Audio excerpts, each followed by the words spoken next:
going on, everybody? How are we doing on this fine Thursday evening?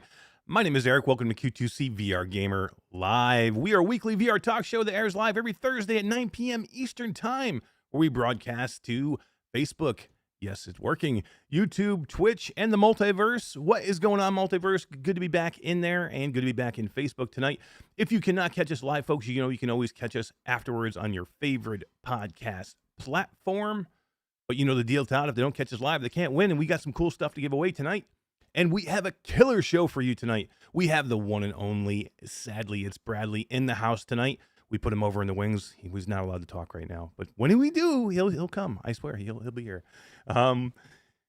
This is going to be a really cool night. I'm really looking forward to this one. We're going to talk some big games. We're going to talk some big news. We're going to talk headsets. We're going to talk Bradley, and we're going to wrap up PAX West for you. We were there last week. But before we go any further, let me say hello to my Canadian partner from the Great Northwest. The man who has me in so much hot water with my wife that I made him move to Canada and sleep on his couch. The Canadian Commando himself, Todd Jackson. What is going on, Todd? How are you doing, man? I'm doing good. Hi diddly ho diddly. Dude, you got me in so much freaking trouble. You have no idea. You can say no. You have no idea. I go to PAX West, and all of a sudden, he's got me spending all kinds of money on this monitor that's a behemoth, that's huge, that's, I fell in love with it. I had to I was going to say, it was pretty awesome. Yeah, it's pretty awesome. And Todd's got this cool flip phone, this Z Fold phone, the Samsung phone, and all this, now I have to have that phone. So I ordered one of I ordered one of those.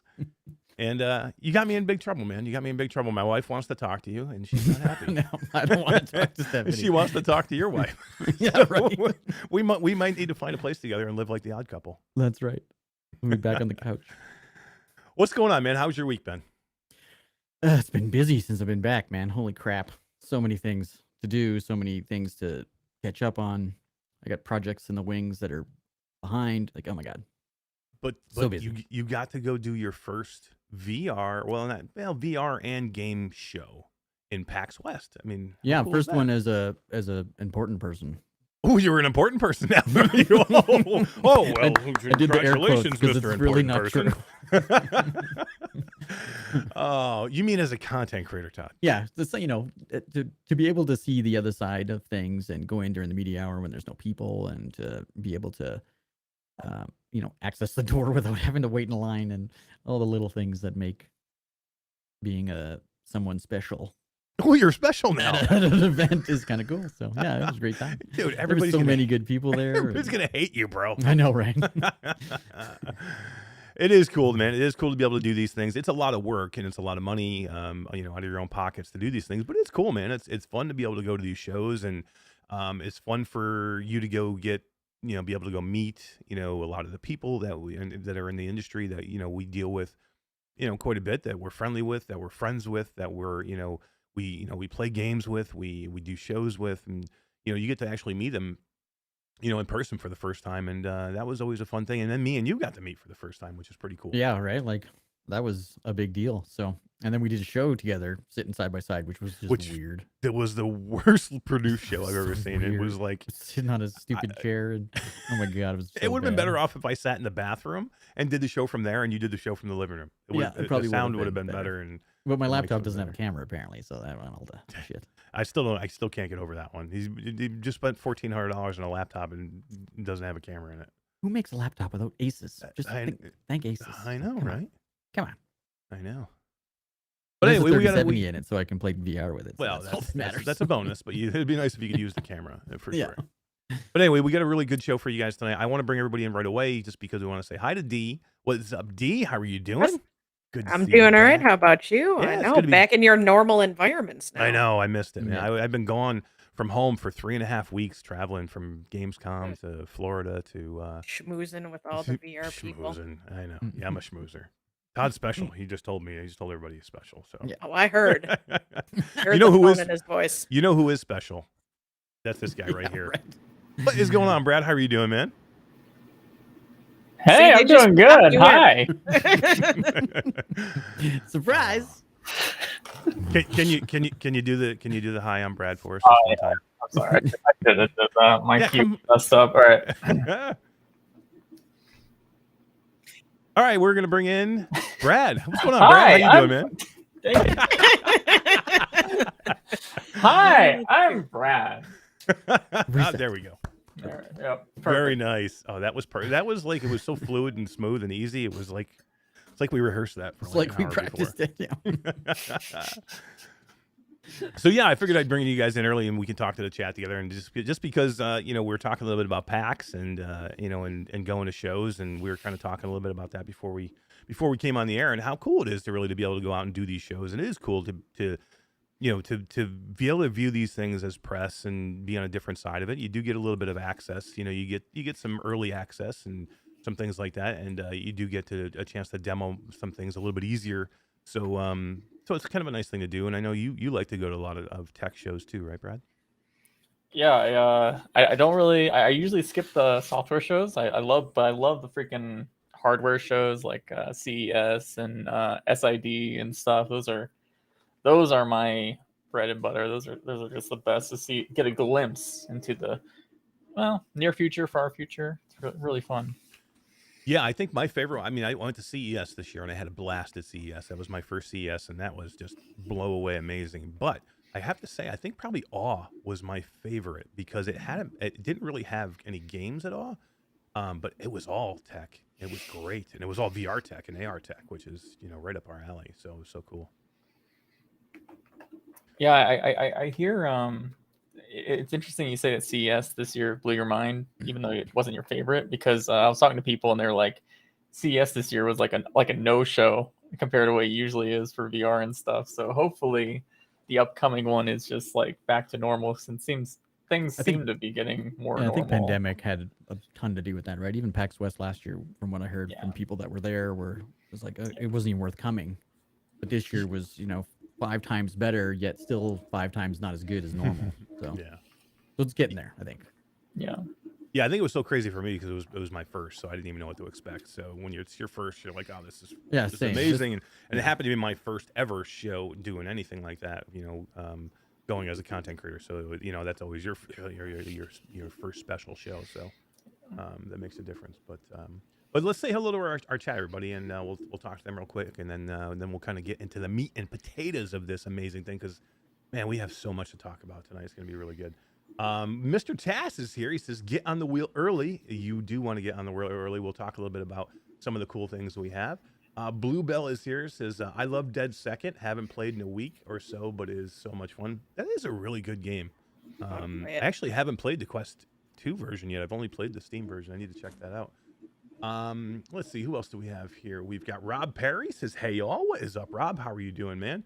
Guido7335 says, hey, everyone, stop by to say hello. Have a great show. I know he's just headed into work, or he's probably working, getting ready to be done work. Salvador is here. Bacardi B. What is up, Bacardi B? And let's see. We got Troy Gillis. What is up, Troy? How you doing, man? Traveling Man 3775. Let's see. Ben Stanley. What is going on? Some guy named SadlyItsBradley is in chat. Striker is here. Says, ahoy, Brad made me come here. Brad, are you blackmailing people into coming watching the show? So my community lives off a chemical known as copium, and I like to get them to come back. I usually limit their supply, and they always come crying back for more. So perfect. I got to get some of that. So it's working. Yeah. Yeah, right. we need that badly. Jay Dashy is here. He says, hi, content creator. Wolveraza is here. Sup, Brad? Thanks for doing the show. Absolutely, thanks for doing the show. We'll talk a little bit about that in a bit. We have got, let's see, who else, man? So many people chatting here. VR Spry Guy is here. What is up, man? How are you doing? Ryan Brannon is here. Chi-Town D is here, and she's saying hi to everybody. Mike Newton, Wolveraza, Daniel Kaz, I am Dickel, Salvador, Mr. Tass, Rob Perry, Guido, Cardi B. Geez, D, you love everybody. I do, because they love me right back. So I love them all. They do. Mickey Burr is here. Michelle B is here. What is up, Michelle B? We need to talk to Michelle B, because Yeah, you need to email me, Michelle B. Yeah, Michelle, email Todd. We got some questions for you about a hoodie or something that we might owe you. We got questions. Emails in chat. That need answers. But yeah, hit us up, Michelle B. Let's see who else. Did I say Daniel Kaz? I may have in there somewhere. Let's see. I know we had a restream bot. It says hello, hola amigos. Joseph Alcantara on Facebook. We are Yep. back in Facebook. Good job. We are Yeah, live I on Facebook. know. Shocker. We got Sim is here. Define Tech is here. Orlin Hooper is here. Todd? Oh, it's so Your buttons are low. so low, dude. quiet. Wah, What the hell wah, does it wah, change whenever we go wah. live? Every week, man. It's something we do. Every something week. Orlin Hooper's jacked, yo. There. Oh, that's Okay, better. It's a little better. Oh my God, I'll do it for you because he deserves it, and you keep screwing it up. Orlin Hooper's jacked, yo. He is jacked. Wait till you see him in this new muscle shirt that we sent him, the Q2C muscle shirt. It's gonna look awesome. Chris 9989 is here. Chris Oakes is here. Techno Glitch is here. What is up, Tech? Fourth Wall Breaker. Karina Stimson. Ryan Brandon, I think I said it already. Eric Hartley, what is up, Eric Hartley? He says, yeah, PAX West. Woo! PAX West was awesome.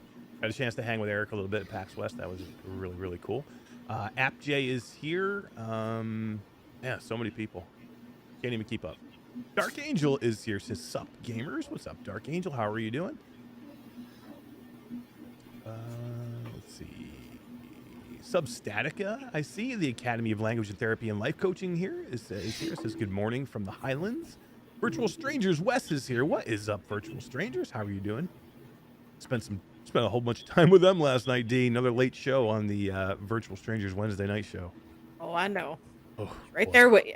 They killed me. I didn't get to bed till 5 o'clock this morning. Oh my God, dude. Kill Snacks is here. There was a lot of good stuff to talk about there. That was worth it. Kill Snacks is here. GT is here. Awesome Tatum is awesome. Echo into the Future. Oh my God, so many people. Pollinator. I think that's probably about it. How you doing, everybody? Thanks for coming and hanging out. We really appreciate it. And we got some cool stuff to give away for the people in chat tonight. Todd, let's tell them about it. Yeah, tonight we are going to give away keys to Synth Riders and the new download content that just came out. We have 2 keys to Jupiter and Mars, a little dolphin adventure. It's pretty cool, actually. And then we got some PAX exclusives that I picked up while I was at PAX. We have the assassin pin from Demeo that I'll super fire cool. off to somebody. And then I grabbed all of the PAX exclusive stickers from the event as well, all Demeo related, and I'll fire those off to the same guy. So whoever wins the little Demeo package. That Demeo pin is so cool, and you had to pay for that pin too. It wasn't like a free pin. Like some of those booths have like free pins you can go to, and they'll give you a free pin. But Demeo was charging for them. But we know what we did. We went and we bought a whole bunch of extras because we want to give them some away to the community. We're gonna give that one away tonight. We got a few we're gonna give away to the patrons. Cool thing. You can only get at PAX for that Demeo pin. And yeah, another great booth for Demeo out there, Brad. I mean, they did a really good job. Amber Moke and Civial and their team, and Quicksilver Cosplay was dressed up as Klepto, and Deb, the dungeon master. She looked really good. I saw those pictures. I thought it was a statue at first. It looks so freaking good. Yeah, I mean, it was taking her hours in the morning to get that Crazy, costume on and yeah. get ready, right, Todd? Jeez. Yeah, it was crazy. And then it was such an oddly shaped costume that she kept having wardrobe issues, man. People were stepping on her and banging their heads into her staff, and her light was falling off, and oh my God.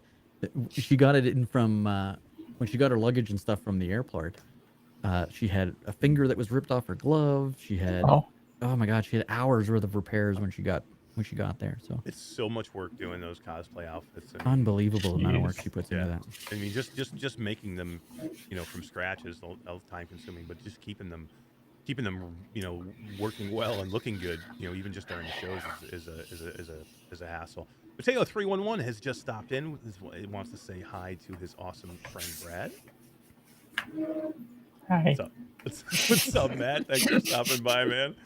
And we had a Shah Azrael sighting as well. What's going on?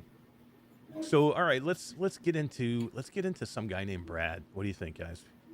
Let's do it. He's like, no. He's like, no, don't do it. How about you? We could be here all night. I'm telling you So, now. so Brad, you are a veteran. You are a veteran in this business of VR that we are in right now. So tell us a little bit about you. Tell us a little bit about you as a gamer. When did have you been a gamer like all your life? Were you a flat gamer? And when did you find VR? And what was that moment that you found VR? Do you remember it? Not everybody does, I guess, but do you have that moment? You're like, holy shit, VR is going to be something special. Yeah, I had a very special, I think, I guess, big first moment. Yeah, I was a flat gamer. I already was a big PC gamer. By the time it was like started VR around late 2015 is the first time I tried VR, I think, and it was very special because I won a contest to go out to Seattle where Valve was doing a big event to show off the Vive at the time, and they partnered with like all the OG developers, like Stress Level Zero was there, and like everyone. And the first experience I got to try, it was like 5 hours of just straight VR. Honestly, it was a mess. I'm not gonna lie, because the software was all buggy from everyone, including SteamVR, and like I was super sick that day. But even though I was like puking in the bathroom and everything from all the like falling through the floor and everything, my first experience I really tried was Hover Junkers by Stress Level Zero. Wow. And yeah, and I remember taking it off, and I was like, I had a glazed look on my face, and I think it was Brandon was actually at the booth, and he was like, "Are you new to VR?" And I'm like, "Yeah, how do you know?" And he's like, I can obvious? tell from your look." And he's like, "Tell me everything. I want it because that was valuable information." And I was like, I knew from that point on, like, this medium is gonna go somewhere. Like there's no there's no way it just dies out. Like I was honestly pretty skeptical of VR beforehand. Like I heard all the Oculus Rift stuff on Kickstarter and stuff. I was like, I don't really know. I was like I wasn't a hater, but I was skeptical like a lot of people at the time. But yeah, trying it was just like I had to scream about it to the world, and I just started making videos on YouTube just of the gameplay, and it did well at the time, and I've been doing stuff like that ever since. It's amazing that because you can, a lot of people go, their first VR experience is bad VR. And a lot of people, the VR geeks and the VR nerds, because we're like, holy shit, that was amazing. It doesn't matter if you puke or not. You're still like blown away, and you still see the potential in it. But there are people out there who are like, okay, that made me sick. I'm never doing that ever again. Or there's people that just put it on and go, okay, that was kind of cool, and that's it. They never do it again. But I don't get those people. I don't either. I don't want to know those people, but but they're out there, and it's funny. But I think all of us here, probably that are here now, we had those moments, right? Where we're like, we don't care if it made us sick, or if the experience wasn't perfect. You see the potential in it, right? Yeah, and I think over time, that's kind of what has kind of taken over my brain and my channel, is like there is a lot of ambition, and I want to show off and like talk about how are we going to get past these big humps to make it more mainstream with hardware side of things. And it's always very interesting to me to see what these companies are trying to do or what they're researching and stuff, and it's amazing. They're doing so much hard work. Yeah, for sure. Eric Hartley says he met you that day, Brad, that you were out there doing that VR for the first time. Yeah, he has a picture of him taking a selfie at the event. I'm in the background taking my own selfie, and I just look like an awkward kid in the corner. It's hilarious. I love that picture. He knows which one. He knows which one. That's awesome that you guys were doing that way back in 2015, right? I mean, VR years, that was forever ago. Yeah, right. Super cool. So, and now you were a pro gamer too for a little while, right? Like there was a really cool opportunity where I could do actually you probably will talk about this later, I'm not sure, but Phaser Lock Interactive released a kind of like a strategy MOBA game a few years ago, and they were I think they were partnered with some large Korean company that was sponsoring for a huge event in China and everything. And I got invited to play, and I took it very seriously. Like I really enjoyed the game a lot because I kind of play like Dota 2 and stuff. And long story short, I won the competition. I got to fly out to China, and like I won. It was one of the coolest things ever. Was that Final Assault? It was, yeah. 2019. That's pretty cool, man. It was so much fun. How much it was work? How much work does go into something like that? Because you're just not picking up the Final Assault and going, okay, yeah, I'm really, really good at this, and just kind of. I mean, you must have to put hours into that. I took it very seriously, and I like the community at the time for the game was pretty competitive too. Like anyone who's playing online, they were very, very good. And I spent, if I look at my hours, I spent probably like 300 hours in like entirety of a month, just like practicing and taking it seriously. And yeah, it was hard work, you know. Was that what were you kind of just doing that full time back then, or did you have a job, or like how were you doing that? Like doing all that? Yeah, I've always kind of I should say at the time my wife was always been very supportive of my ventures, whether it's YouTube or whatever. And she wanted me to win too because there was a cash prize, and it was in China, and she's from China. She was like, if you win, we get to visit my family and stuff. So you know, it was like an investment for her, and it worked out too. She's like, you don't hear that often, but she was probably like, well, how come you're not playing video games right now? You should be practicing right now. Yeah, that was exactly what happened too. It was hilarious. I mean, I think that's pretty awesome. I mean, to be able to do, I mean, basically it's esports, right? I mean, to be able to do esports, to do it professionally, I mean, I know it's a ton of work, but it's got to be just a cool thing to do. I don't know, like there are people that sustain it, but I don't know if it's really sustainable for most people, right? Once I won that tournament, I was like, okay, I'm retiring forever. This was too much work. I'm exhausted. So you went out on a high note. You're like, I'm done. Yeah, I'm like, yeah, I don't want to live long enough to be washed up. I don't want to do that. Let's just be a champion forever. You just brag on that all the time. I can win every tournament I wanted to. I just don't want to. 100% win rate. Yeah, true. That's it. 100%. That had to be. But a it cool must have been cool though, because you were on the cusp of VR and esports. Like there was. Yeah. That was like the first year that I can remember anyway that VR was even considered an esport. Yeah, I know there was like a big there was one, I think at one Oculus Connect there was a big esports thing with, maybe it was Onward, I'm not sure what it was. This was years ago. But other than that, the one I competed in was definitely like the biggest prize pool and like biggest deal. And yeah, it was just super cool, and it was a worldwide tournament too, because like they had regionals and everything, so like you got to meet people at the LAN from like Korea, and like it was just awesome. I love it. And how old were you when you did that? It was a few years ago. 25. So 25. Yeah. And to win 10 grand playing video games at 25 years old must have blown your mind. Like, come on. It blew it probably 10 years ago, or whatever it was, 2019. It probably blew my parents, my family's mind, because they were like, you know, they always. He did what?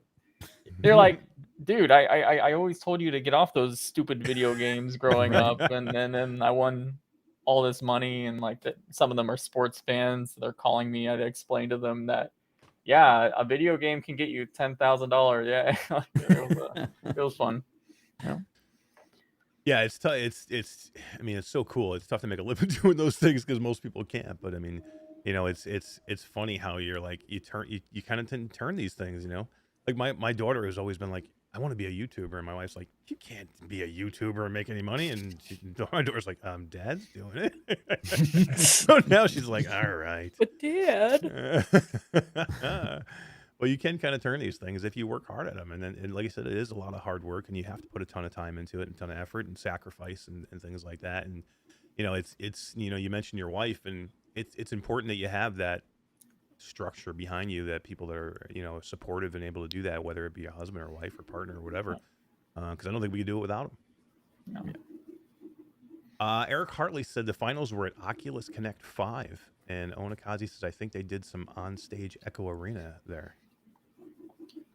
Echo is just like a perfect esport event. I don't think it gets enough like credit for what it is, but I mean, it's like at AWE this year, they actually had live Echo tournament on stage. I thought it was first time I really got a chance to see a VR, live tournament like that. I thought it was pretty cool.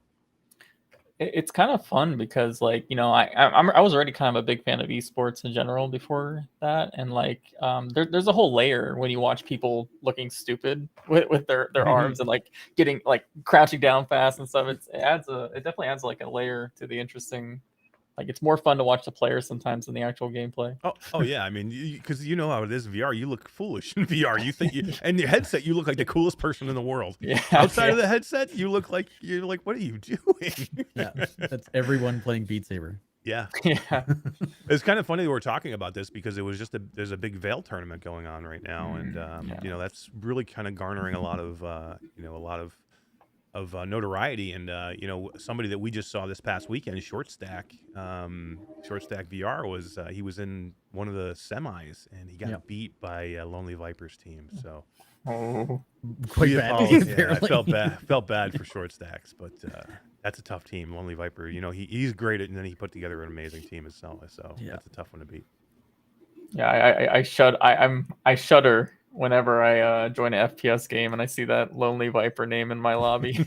I know, right? Yeah, he's going to destroy you and make you look bad. Pretty much anyone he gets into. The finals for that are in Miami, Brad. You could go to that. Yeah. Oh, Miami, I'll pass. I don't blame you. I do the same thing. Like, I'm from New York, and if you're like, oh, you go to the city, I'm like, yeah, I'll pass. I'm good. The only time I want to go to the city is when I need to fly out of the airport somewhere. Yeah. But so let's get back on track here with you a little bit. So you were kind of like you were doing the esports thing. You didn't want, or the final assault. You didn't really want to do that anymore. Did you go right into deciding I wanted to start creating content at that point in YouTube and make a channel and build a community? So I technically started YouTube actually like in that 2016 time period, and I've been doing it since then. But I did take a hiatus because at the beginning my channel grew so large, like it was, wake up every day with new 5K subscribers added to your thing. It was crazy back then. Really? Holy it was insane. However, I did not like honestly I did not like my community at that time, and I literally took like almost a 2-year hiatus from YouTube entirely, for mental health, basically, because I was just like, oh, I'm sick of this. I'm getting out. I'm sick of you people. I'm out of here. Was it like just like a toxic community, or it was just like kids, and I was like, I don't really want to release a video and then like get called stupid by a billion 8-year-olds kids in diapers, like it's just, I'm tired of it. But yeah, like but after the esports thing, I dabbled in like Half-Life Alyx modding, which was super fun. You made some great mods there too. Yeah, that was, I still think that was probably my most proud stuff of everything I've done. I really enjoyed that level design stuff. But then I kind of rebooted the channel because I kind of found a new interest in the hardware and like trying to figure out what companies were doing next, especially Valve, obviously. And my channel's been able to grow again because I found a new niche, and this time the people that watch this content are like all of our age, so like a little different geographic audience, demographic. Exactly. I actually enjoy reading my comment sections rather than pretending they don't exist. So hey, you know what you say, you've made it when you have a lot of people that hate you. When you get the thumbs down on your videos, you're like, all right, I made it. That's true. So let me ask you a question now, because that really kind of leads into my next question. It was when what was the moment you were like, I really love the hardware side of things. I love the technology side of things. Do you have a technology background, and what kind of brought you into just saying, I the software is great. I love games, but I love what's behind the games more. I honestly don't know. I really probably could not pinpoint the time that this obsession started. Like it was more like dabbling, but by like getting so tired of waiting for a new headset that like I don't know. I was like kind of annoyed with the hardware. To be I was annoyed with the hardware at the time. Honestly, I was like, man, I wish things would progress faster. I feel like some things went backwards over time. So I started reading patents from companies, mostly Valve, and I'm like, this is some really interesting stuff. And then those patents kind of like evolved into data mining and like research papers that companies would publish. I'm like, this is really freaking sick. I love all this stuff. This is so cool. And then you go like it's literally an obsession that kind of fuels itself more, because then you start going to events and you get to, you know, when you start uploading videos about what you read and people get interested, then people who are doing this every day in labs, they start talking to you and like taking you seriously and like, this is the problems we deal with every day. This is what we're doing. And it's like, I wish I went to university for this stuff at this point, because it's just like it's like a never-ending self-improvement thing, and I don't know, I'm really addicted to it. And of course, there's also the side of things where, you know, there's the leaking side of things, and then the day that a few of my community members and I made a video about the Valve Deckard's existence and everything, and like Ars Technica said, this guy's not crazy. That also fueled the addiction even more, because the egos start going up. But you know, I love it. I really do love it. It's my favorite thing ever. Yeah, when they're mentioning your name, that's got to make you feel pretty good. And I find it funny that, because I consider you probably the smartest person in this space, that person that I would go to learn about things, but it's cool to know that you're still learning stuff every day. I mean, you're probably learning as much now as that you did 5 years ago.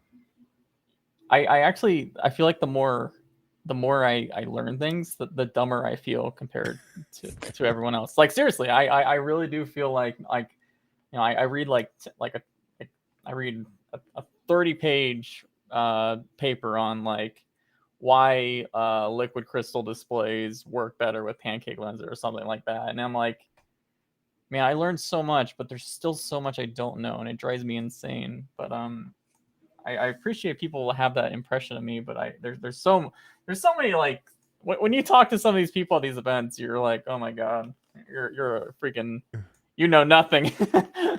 Yeah, I imagine when somebody like you goes to like a display week, I mean, there's got to be, everybody's probably a genius at these shows and stuff to like even. I would go there and just gloss over, be like, whoop, okay, that's gone. Yeah. Yeah, I did an interview with one of these companies that are working on like displays, and like I was literally like, you know, people get nervous when they're like they see a celebrity in public. I get nervous when I talk to like a chief technical officer of a company that are making amazing things. Like I did an interview with them, and you can see I'm like visibly like just so terrified. Like these people are making magic, you know, like it's like, yeah, it's crazy. Yeah, I mean, and the displays are like a big part of it too. I just want to mention that real quick, because I mean, I think that's something that you know, that I kind of garnered from your channel and what you talked about. You really had a good time when you went to Display Week this year.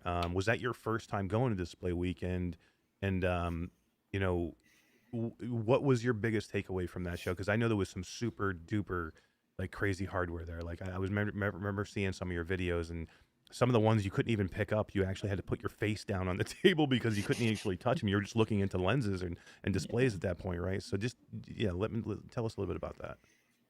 I guess I will. So first of all, yeah, SID Display Week, just like you're saying, like AW was your favorite show of the year. For me, SID was like my favorite show. Like that was just it's so high up there and technical and stuff, but like it was just so freaking crazy to get a glimpse of like actual like prototypes on tables. Like you said, it's some of these things are not even going to be available for like 5 to 10 years and stuff. But I think the biggest takeaway I got from the event was really the relaxation I felt, because around that time I was studying up so much on display technologies and getting like an idea of like, okay, this is probably what's coming out the next couple of years. And then you go to Display Week, and all these companies, these large companies who make this stuff every day, they're like, this is what's coming out in the next few years. So you're like, you get a sigh of relief, because it's like, oh god,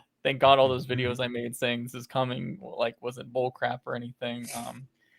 But it was just like man, yeah, those events are just so cool. Like it's just really just so many smart people, and you just feel smarter being there. The one thing I will say that was funny about that show is I was like pretty much the only YouTuber at the event, because it's such like a weird niche show that YouTubers don't think about it.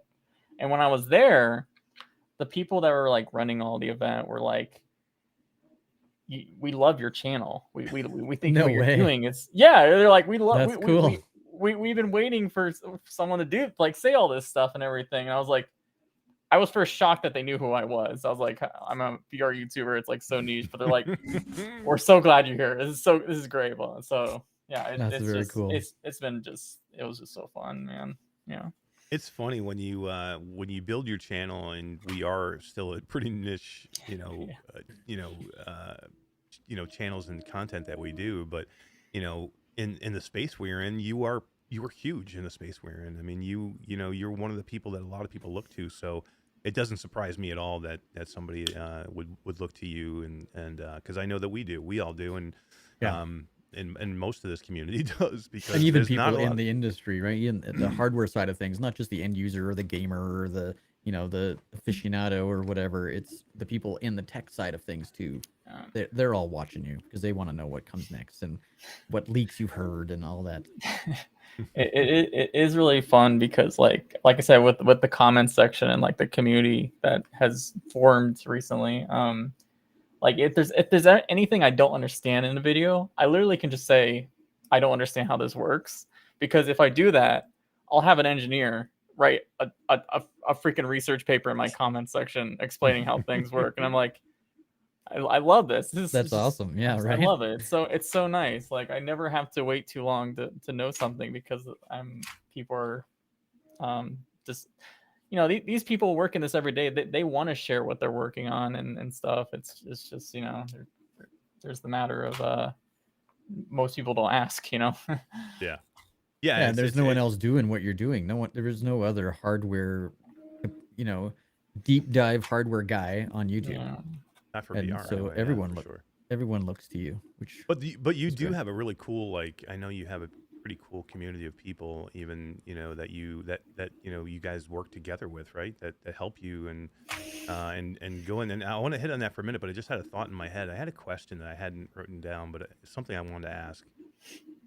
Are you more afraid to be wrong about something that you bring up, or are you more excited to be right? So like are you more terrified that, oh my God, I don't want to be wrong about this, or are you like just it doesn't matter because I'm so super stoked when I do find something that comes out right? Yeah, I think if you asked me a year ago, I would have been more happy to be right than scared of being wrong. But these days, I feel because people are kind of put me on this pedestal that I need to really work hard to make sure I'm right. Because, and you also like there's been times where I've been wrong, and those people will not remember. People are more likely to remember the wrongs that you say than the rights, to be honest. So Right. Yeah, I am. I try to vet my information these days as best as I can, because going back really to that, you have now a team that helps you, right? Like you've got lots of people that you rely on and that you trust and impeccably to give you information that is correct, or that at least they think is correct. I could not do this without. I mean, I guess if we're gonna put it this way, I should say, I feel like I might be a figurehead for something big. Like you said, for the data mining side, I do have a community. Like every time a Steam VR update comes out, there's like 10 people all on it, right? Like we're including me. Like we're all just like reading everything and like writing down notes and pointing things out. So it isn't just me anymore. A lot of people are just as enthusiastic.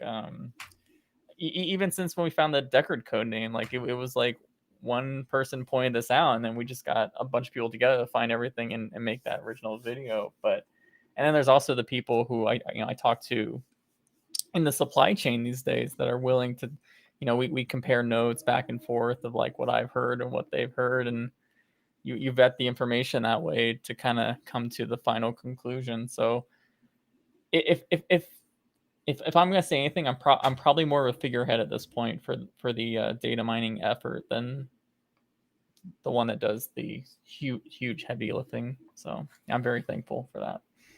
Yeah, and this has had to be a weird year for you because of the drought of hardware. What you do has become so more focused on and more important than ever before. Like if all these headsets had dropped when they're probably supposed to drop, not a whole bunch that you probably would have had to do, but because of COVID and because of supply chain issues, which again that brings you a whole nother avenue of things to like look into. You know what I mean? All of a sudden, supply chain now is a big place for you to go look for these inside markings and secrets. And so yeah, I mean, if it wasn't really for that, this year probably would have been completely different for you. Yeah, I mean, I've been pretty happy with a lot of the predictions I made this year. I feel like this year I don't know anything, like I've been able to get contacts that give me what's coming in up, like for example, Quest updates like 2 versions ahead of time, and those have been completely right. I've been able to announce meta press releases before they happen, like a couple days before and stuff. So like I've been pretty happy with what things are going.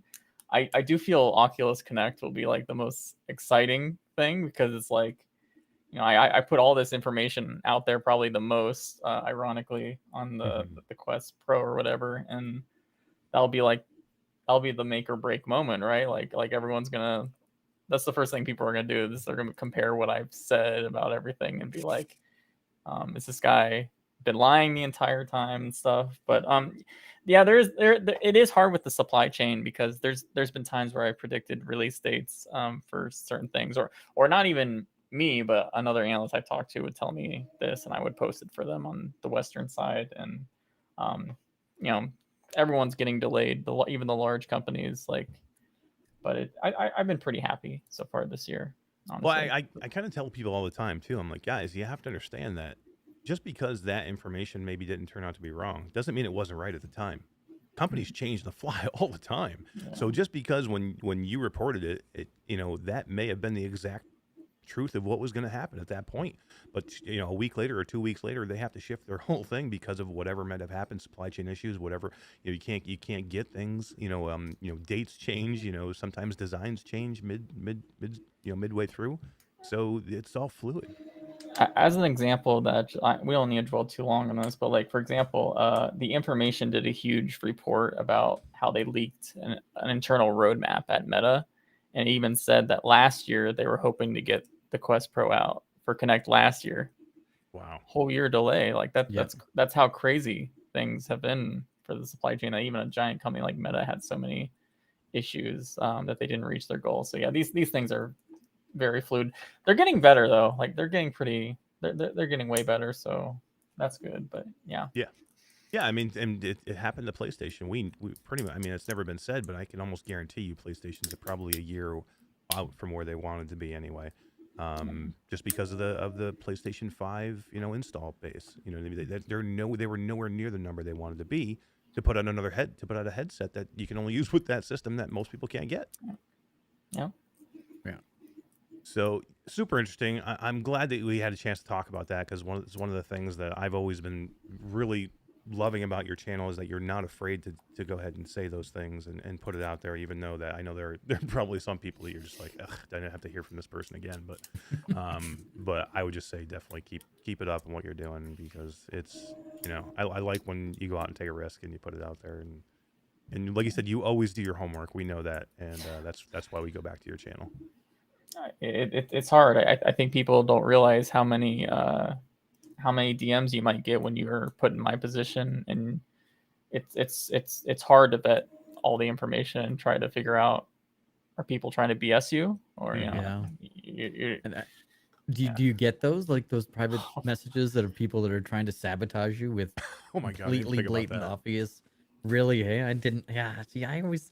Maybe it's the Canadian in me, but I can't see people being that way. You're too damn nice, Todd. You're too damn nice, bro. I could tell you anything and you'd believe it. I would totally believe it. Oh my God. Yeah. It happens way more than you would think. So That's it's sad. Yeah. Well, good for you for putting up with that crap and still wanting to do this and still put out all the good content you do, right? So Yeah. most people could get frustrated, and that could be the 2-year hiatus that you took when the squeakers were yelling at you. We don't want you to do a 2-year hiatus. I think the one thing that I would want people to realize is like I get almost no money doing this.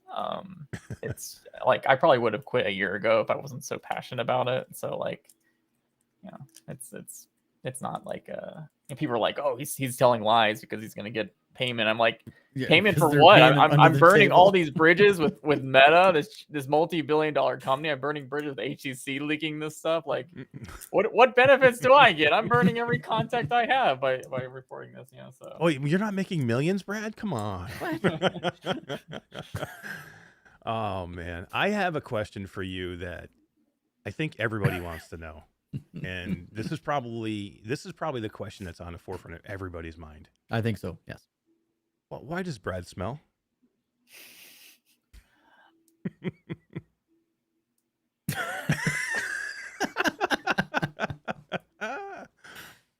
That is on a need to know basis. So you guys saw the link. Go to bradsmells.com for his Patreon if you guys want to join and be part of that amazing Patreon. And God, one of these days I'm going to catch you off guard and you're going to tell me why Brad smells. And you're going to tell us. You're going to leak it when the camera's off. That is the perfect name. We need to change ours to Q2C Smells for sure, because nobody will ever forget it. It originally was it was people thought it's like it's great branding because people will never forget that bradsmells.com, but sometimes people think I'm literally joking when I say that's an actual website a video, so they won't even bother to type it in. So it's like that's not real. yeah, you get half and half. There's pros and cons to it. Brad, we love your videos. Tell us, do you script these videos? I mean, you're so good. I mean, you're so good at looking comfortably uncomfortable. if that's a good way to put it. Like, I don't know how you do it. Seriously. I mean, you have a way about you. We did the side quest video. Do you remember we did that side quest birthday video?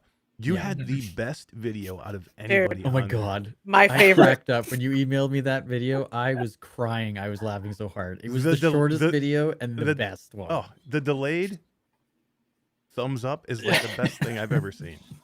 How do you do it? Just comes naturally, man. I've been called the most awkward human being that people have ever met multiple occasions. It's exemplified in real life, but it also somehow just fluctuates out of my videos as well. I don't have a word for it. Like when I'm recording these videos, I don't use a script, by the way. Because if I use a script, I would sound like this. I don't know how to change that script voice. I will have like slight, maybe sometimes if it's like a super in-depth video, I want to have like outlines a little bit.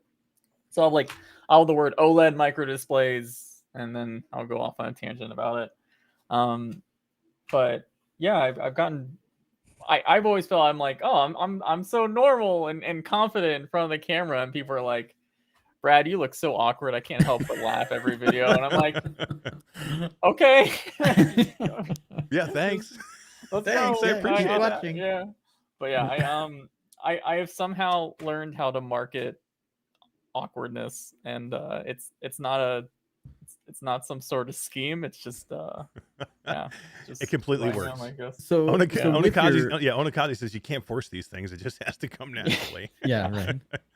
So with your video creation, you do a ton of VRChat stuff, which is just fascinating. Are you more comfortable doing the VRChat character, like the mixed reality stuff, versus you on camera as you? Yeah, I honestly, if people, I think when avatars are like normalized, and I think they'll be normalized very fast in the next couple of years, I would not be surprised if I switch fully to avatar content for videos, because I do really feel actually more comfortable speaking You as an definitely avatar. sound more comfortable. if that Yeah, I makes any really do. sense, but I It's kind of noticed the difference. crazy. Yeah. Yeah, I've noticed that too. I definitely do feel way more at home and like normal speaking as an anime girl than a human being. But yeah, Who doesn't? Who doesn't really though? I mean, come on. Yeah. It really is kind of a weird conundrum, and I think people will be surprised because I do expect avatars to normalize really fast, and I think people will be shocked how maybe they might start preferring to watch. And we're already seeing that with VTuber content exploding, right? Like people Sure. love watching VTubers and stuff. So yeah, maybe someday.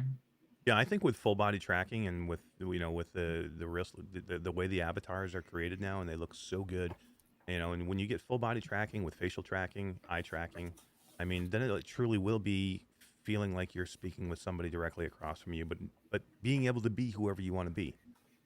And nowadays everybody wants to be something different, which is fantastic, but now you can do that easily in virtual reality, and that's something special that you can't find anywhere else. I think people I just feel, especially like going back to VRChat, I think VRChat is special because it does allow so much diversity of character and like expression that it makes it even more fun to do stuff or videos in it, because you're not limited by you're not limited by even your budget, right? You don't have to worry about having a nice studio set up in the background. You can just be like, oh, this is a Yeah. pretty world. Let's start the camera and go. Like it looks beautiful. So a lot more accessible too. So Yeah, what did you think about the VR? What was it? What was the movie? It was made in VR. Oh, It just came out The on on HBO. HBO. special. Yeah, it was very How good. we met in VR or something We- like that. I think Yeah. it was. Yeah. I think it did a very good job of showing, like, I always believe VRChat was, or I believe VRChat is like a great glimpse into what a metaverse should be, in terms of like, especially when you start seeing like the dance classes in VR and stuff, and people actually learning skills, this sign language, people literally being able to communicate. Like most signers, maybe if they live in a small town, they'll never see another signer again, right? But like because VR is online and everything, you can meet an entire community that understands you on a level that you normally cannot find in real life. Like I think that is magical, and I think that documentary did a great job in showing that co-presence and social VR. Why VRChat is as successful as it is today. Yeah. Yeah, I thought it was super cool, and it's just great to see a mainstream service like HBO doing a movie in there. I think it's it can only help VR, and it can introduce a lot of people that maybe have those difficulties of meeting people and being social in real life, but can have great relationships and have great friendships and get married in VR and have something that they probably could never have in real life. And and there's probably, I hope it touched a lot of people. I hope a lot of people saw that movie and go, oh my God, I need to go get a VR headset. Yeah, I Not- think not the even- small town example you used is a perfect example, because there could be lots of these, maybe socially awkward people that are in these small towns that have, great access to internet and everything else, and it just opened their eyes to an entire new universe of, holy crap, there's a million people just like me. That's Yeah, fascinating. I actually avoided VRChat for the longest time. Unironically, I didn't get into VRChat until maybe 2019, 2020, which I've been VR for much longer than that. Because I was terrified. I was like, God, I'm really socially awkward in real life. Maybe I'll probably be the same in VR, right? Well, as we were just saying before, I actually feel more comfortable in VR and stuff than I do in real life, which is, yeah, it can do a lot of good. I do think it, and not even just for people who don't have VR headsets. I think that showing a platform like that in a good light even helps people with VR headsets that only see VRChat as like that weird sort of thing. I think they did a good job, honestly. I mean, honestly, for me, I didn't have any experience like I had in VRChat previously until I went in there with you for Virtual Strangers. I went in there with you Yeah. and Wes and Roots, and we did an interview with you in there. But for me, the interview was I love you, Brad, but for me, the interview was secondary because the amazing things that you were able to show us about VRChat completely blew my mind. I mean, we did some musical experiences that were like super good, D. Like you need to go do some of these. And I've never been in there. I find it amazing that you need to go in with Brad. And I find it amazing that Brad, you still like do tours and like you do like on Saturdays, right? You bring people in and hang out with people and try and show them VRChat. Yeah, I haven't done it in the past month because I've been kind of swamped. But like normally it would be like a week every Saturday. We do world hops, and if you're new to VRChat, old to VRChat, anyone that would want to come would just come, and we just explore new worlds and hope they're good. And a lot of times they are. And it's great. It's great to be able to take group photos and everything. It's just a whole. I see nothing but good from it. Like it's just such a great thing for anyone who's involved in this kind of things, and it's showing new people especially. The movies like that are good because VRChat can be very intimidating. I've been in a few times by myself, and I just get lost in it, right? Like it just you end up in some rooms that aren't good, and then you're like, oh my god, what do I do now? Where do I go? I have no idea what to do next. So I turn it off. That was exactly why I wanted to do the world hops at the beginning, is because I know public lobbies. I don't even go to public lobbies. Luckily, because I'm a YouTuber, people are willing to want to explore with me, so I can do the private stuff. But like I'm like, man, it took me so long to get into VRChat because I thought it was a weird, creepy thing, and like I'm socially awkward. But when I got into it, I was like, I don't want other people to be missing out for the same reasons. So I just want to comfortably invite people, and we just go see the best, like I do with Eric amazing. here. It was amazing. It was one of the best experiences I've ever had in VR, and it's it's always there. You just don't know where to go to get it. You know what I mean? Like I think I really haven't done much in VR besides that, and VRChat besides that, and it's unfortunate because there's a lot of cool stuff, and it's funny because a lot of people in chat I've been reading, they're saying the same thing. I went to VRChat. It was too many kids, and I hated that I didn't go back there, and I think everybody needs to give it another shot with somebody who knows what they're doing in there. And that kind of brings me to the next point too, is Skiva and Alex have been trying to get us to go into Neos for months. Yeah. Have you ever been in Neos? Neos is amazing. Honestly, like if I could choose a platform that I wish, if I can transplant the community of VRChat to Neos, I wish I could do that. I wish I could wave a magic wand and do that, because the actual tools and like the platform that Neos has is genuinely amazing. Because there is like a whole do what you want aspect to it. It's not just like VRChat's getting better about that, but for the most part, it's been mostly like a go to a world and then chat and take pictures. But Neos is like literally build things. I don't even do justice explaining it. The issue with Neos, I think, is the biggest issue is the UI is a garbage, and it's not user friendly at all. So it people cannot get into it easily. But yeah, that's something there's no way you're going in by yourself. You'll get completely lost and overwhelmed and frustrated early on, and that's why guys like Alex and Skiva and some of those others too, like Z-Storm is really big in there. They're all building a world in there right now. They're doing something special in there, and I got to go check it out. But there's a lot of group of those guys that really are like ambassadors for Neos, and they're really trying to push it as much as they can. The one thing is, whenever you go in it, just ask them to take you to the Half-Life 1 tram ride that's completely built in Neos and has like all these interactive elements and stuff, and like it blows your mind. And it's just like when you see all the tools that's available and like all the things you can just create, grab, put in your inventory, spawn into a different world, you're like, I wish this had the player base community, the creator base that VRChat had, because you would literally never have to open any other VR thing again. Honestly, it would just be it would take over everyone's hours of VRChat or VR. Yeah. Which is now, cool. Those seem to be the best of the best, right? Neos and VRChat. Have you done anything inside of Altspace or Horizon? They're garbage. All right, Brad, tell us how you really feel about Altspace and Horizons. I had to bring it up. I needed a comparison. I know they're more the the beginner friendly versions, I guess you could say. An intro to social media or social VR. Could you say that? I think it's always difficult to ask like I'm a PC VR guy, so I'm able to do the extremes things, and that's what I'm attracted to. So when I I do Neos and VRChat, and I kind of go to Alt Space or Horizons, I feel like, man, this is so limiting. I can't feel like I can express myself the same way as these other platforms. Horizons, they're new and they're stuck on standalone, so it makes sense.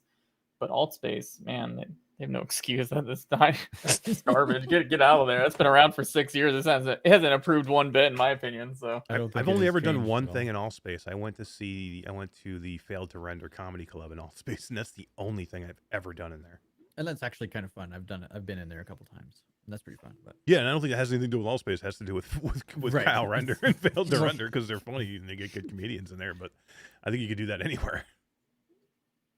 yeah, I don't know. It's just I think I told you this story, Eric, when we did the tour. But like, I talked to a lot of people that are like, they're older, like 50s, 60s. They grew up when the internet was very young and new, and they were like, that time was amazing because every time they hopped on a PC, they found something new to explore.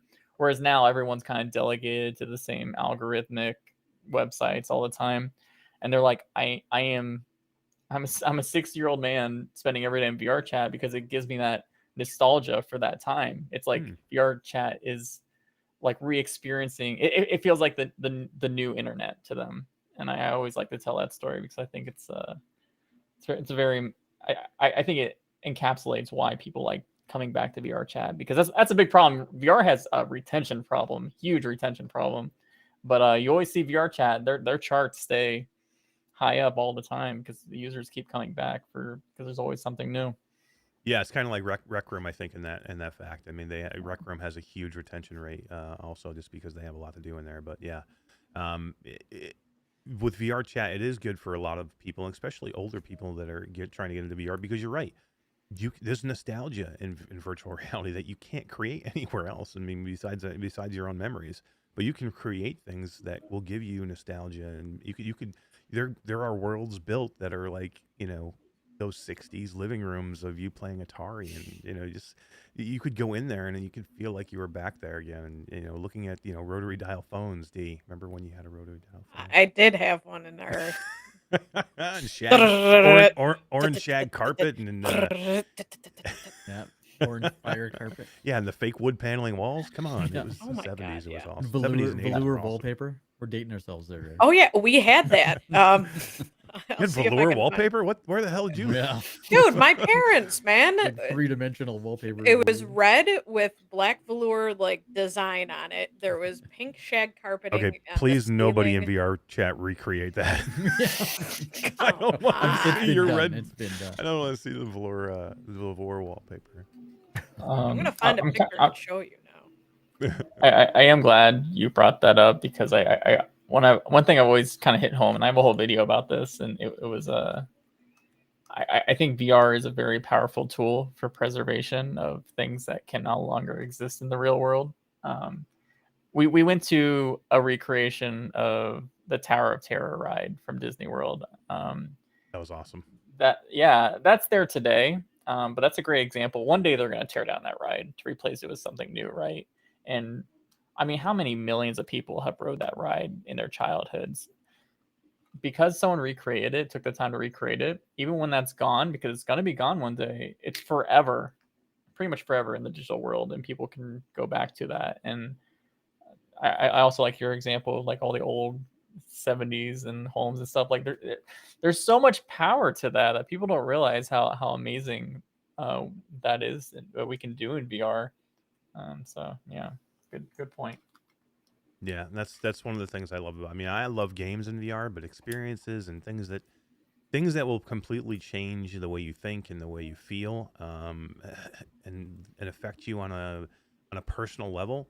Just something you can't get out of a flat game. You're never going to get that out of a flat game. It's just not going to happen, and that's why I'm so jazzed about VR, and I'm jazzed about VR hardware. Are you jazzed about the PlayStation VR 2? Yeah, I am.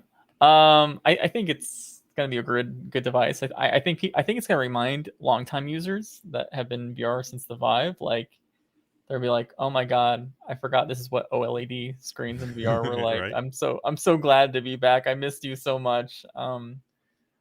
Eye tracking's great. I think it's so. I'm so glad we're finally getting to the point where eye tracking is becoming almost a standard feature in headsets. It's like they've been promising that ever since 2016. That like, oh, next wave will definitely have eye tracking built in. Didn't happen. Next wave we'll definitely have it. Didn't happen. Finally, it seems like things are catching on. So, I am pretty excited for it. Yeah, I keep finding myself in the middle, and I don't know how you feel, Todd and D, but I keep finding myself in the middle, whether I'm more excited about the hardware or if I'm more excited about what Sony can bring on the software side. Because I do think that Sony, I do think that Sony can bring something that that we can't get a lot of. Now we do get some big AAA titles in VR, but I think Sony can bring more than we probably can even with PC VR. Right now, and I find myself in the middle. Sometimes I'm really juiced about the hardware and what the new controllers are going to be, and the facial haptics and the eye tracking, and the comfort of the headset because it looks extremely comfortable. And then I'm like, you know what? I could really care less about that. I just want to play the game. So I'm kind of in the middle. How about you guys? I'm with the I'm a PC VR guy, so like I have PlayStation. I got a PlayStation VR. You can see it behind me. The titles interest me more than the hardware for the PlayStation. The hardware on the PC side interests me more than the games that are coming, or perhaps the working in VR. I'm a big proponent of working in VR, so I'm pretty jacked about that kind of stuff, which you can't do with the PlayStation. But the PlayStation only titles, Sony exclusives, that gets me jacked about a PlayStation VR. D wants Destiny in VR. Oh my I God. think so, yeah. For the love of God, yes. I know. No, that is the one, that is my dream game. I've played it on every platform, PlayStation, Xbox. I built my PC around it just so I can play Destiny on my PC. I will lose my shit. Pardon my French, but when this gets announced, Ooh. I'll be okay. I'm gonna. Oh my God, I'm so excited! Come on, it's gotta happen. It'd be awesome if we knew right now and we just couldn't tell you, D. Yeah. Oh, that would be bad. That would be sad. We would tell you. No, we can't. We know. I don't know. I don't trust you now. All right, Brad, let me throw some stuff at you here real quick because when we did this interview, I really wanted to focus on you, but there's no way that we can talk to you and not talk about hardware, right? Because we have to talk about hardware in some way. But I'm going to ask you some questions about hardware. So let's talk about give us your best bet to be the winning headset. The headset that's going to be the most popular, the best-selling headset in the next year. What headset that we know is probably going to come out within the next year to year and a half is going to win it all? Most sales? Or most popular. We'll say it most sales. I think Pico 4 is going to kill it, honestly.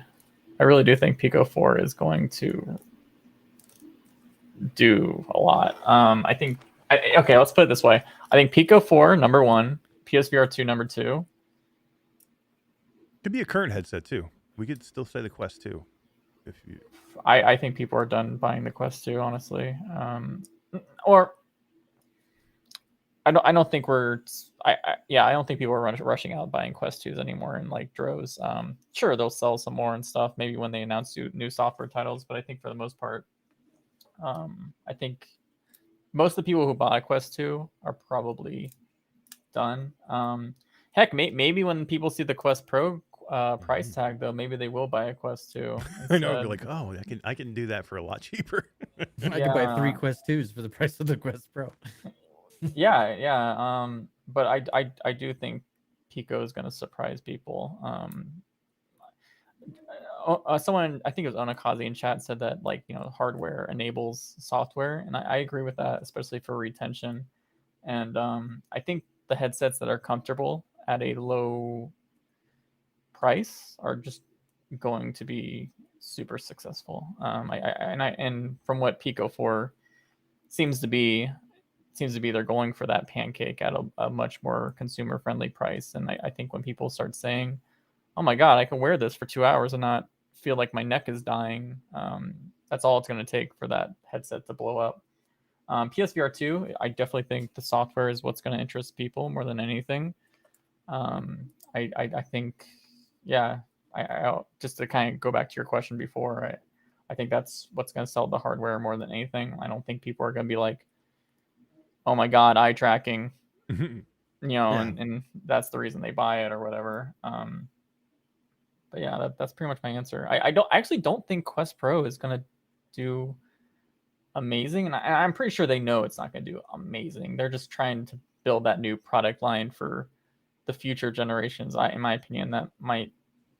I'm honestly really glad Quest Pro is happening. I think there's a huge focus from these giant tech companies on the high end standalone, and I think that's very important for the growth of the technologies that we need to solve all these problems with VR. Whereas, Quest 2, great headset for the price, but a lot of older technologies, and in some ways people always felt we went backwards from some of the headsets we've had at the past. So I'm just happy that it exists. Sorry, that was a long answer. It wasn't really necessary. I like it, and it's made me think about a few things with the Quest Pro. Do you think the Quest Pro, because they know they're not going to make a ton of money on the Quest Pro because the price tag's too high and it's going to be an extremely niche market, do you think the Quest Pro, they're doing it on two fronts? They're doing it because, of course, they want to put that headset out there for people to use, with workflow situations and business situations. But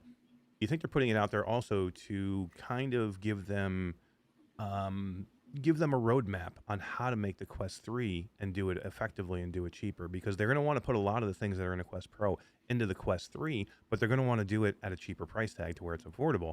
So is that a way for them to kind of test out these things and figure out in the manufacturing, okay, how do we do this cheaper next time?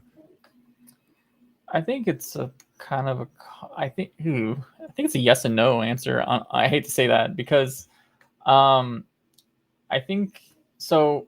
A lot of the stuff that they may be putting in Quest Pro and like learning, you have to spin up these manufacturing lines for products kind of ahead of advance, a considerable amount of time in advance. And I think a lot of the stuff that they might learn from Quest Pro manufacturing wise, yeah, that'll help them for future products. But like, let's say if a Quest 3 came out a year later, I'm not sure if they're going to solve much or learn much from that.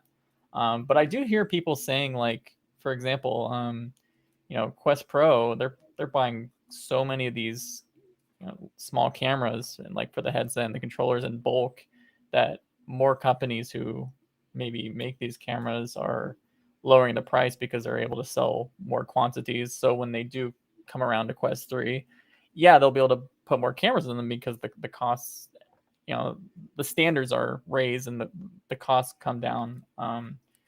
So I think,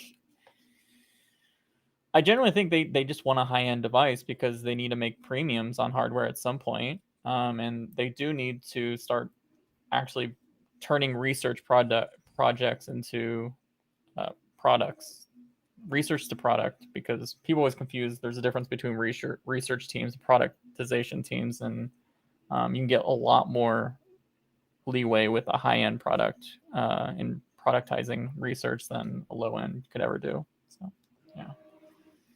Yeah, it's super interesting, and then Meta confuses me more than anybody else right now. Exactly what they're doing and some of the things they're doing, but I'm excited about it for sure. I have my idea of what I think is what headset I'm looking forward to the most. For SadlyItsBradley, what headset are you looking forward to the most? Like, what headset that you think is coming in the next year to year and a half that you're like, I'm excited for this headset? You want to guess? You probably can guess guess. The Deckard, but yeah, I want to be sure.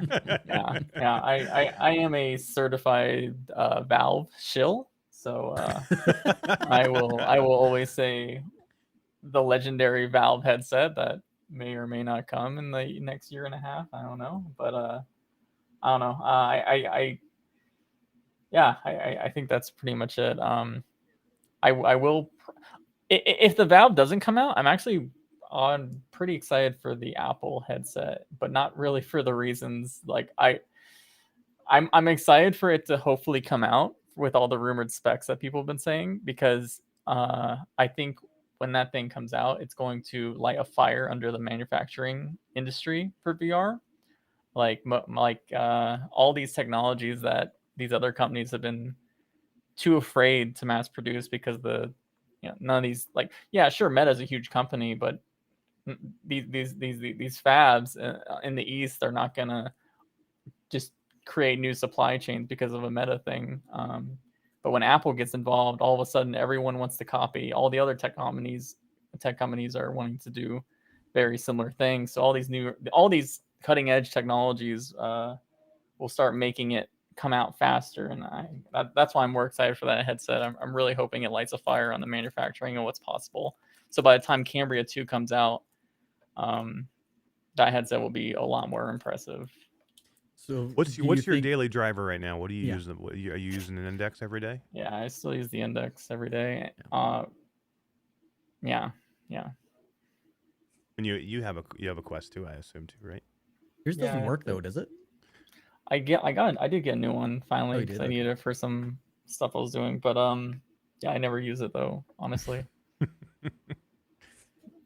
I like it.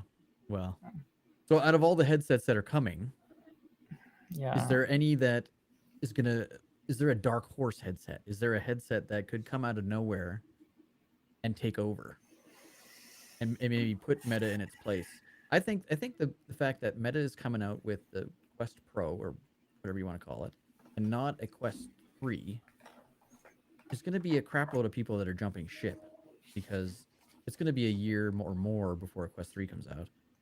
Pico's coming out soon. IMAX is coming out soon.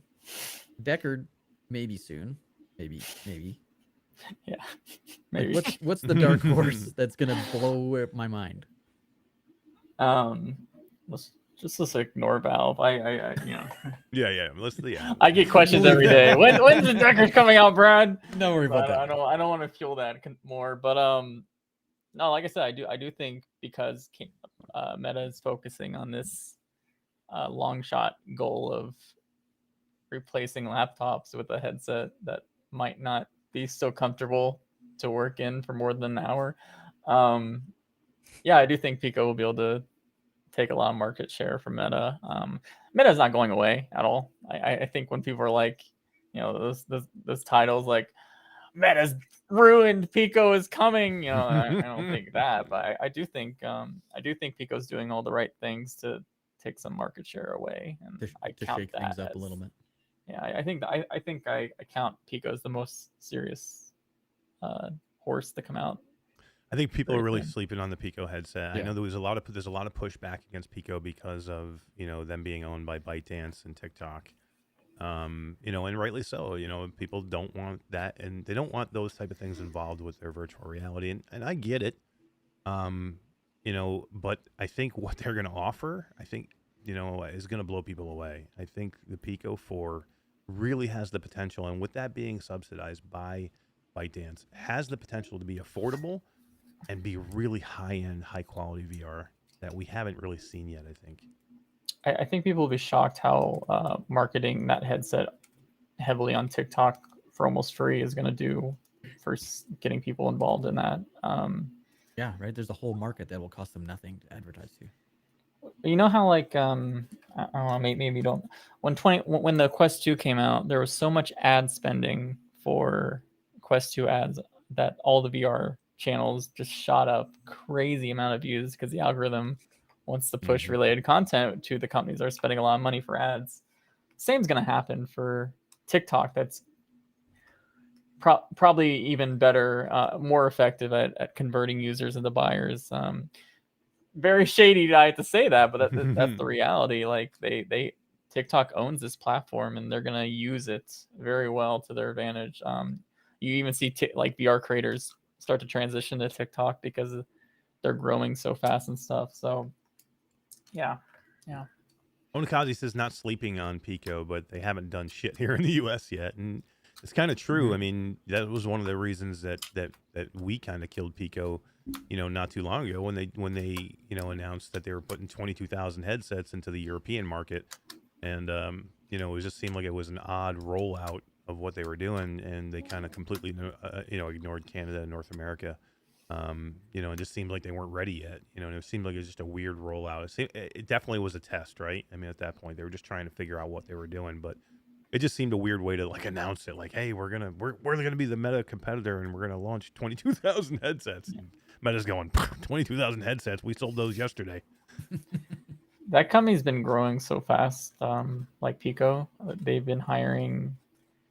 They've even been stealing employees. Some big names for Meta. Like you remember? Do you remember the last year the application Space Warp technology? Sure. They actually took the main developer that created that, and he works for Pico now. So again, they're doing the right things. They are porting. They're porting all the games you see, like every new Quest game announcement, you see the Pico symbol coming out for Pico. They're hiring tons of people. They're hiring in every market. They have TikTok to, like, I really do think whether you like it or not, they're gonna do a lot, and they're gonna push for huge competition. Yeah. Well, here's the deal too. Is I know there's a lot of people out there saying, look, I don't like Pico. I don't like I don't like ByteDance. I don't like being owned by a Chinese company.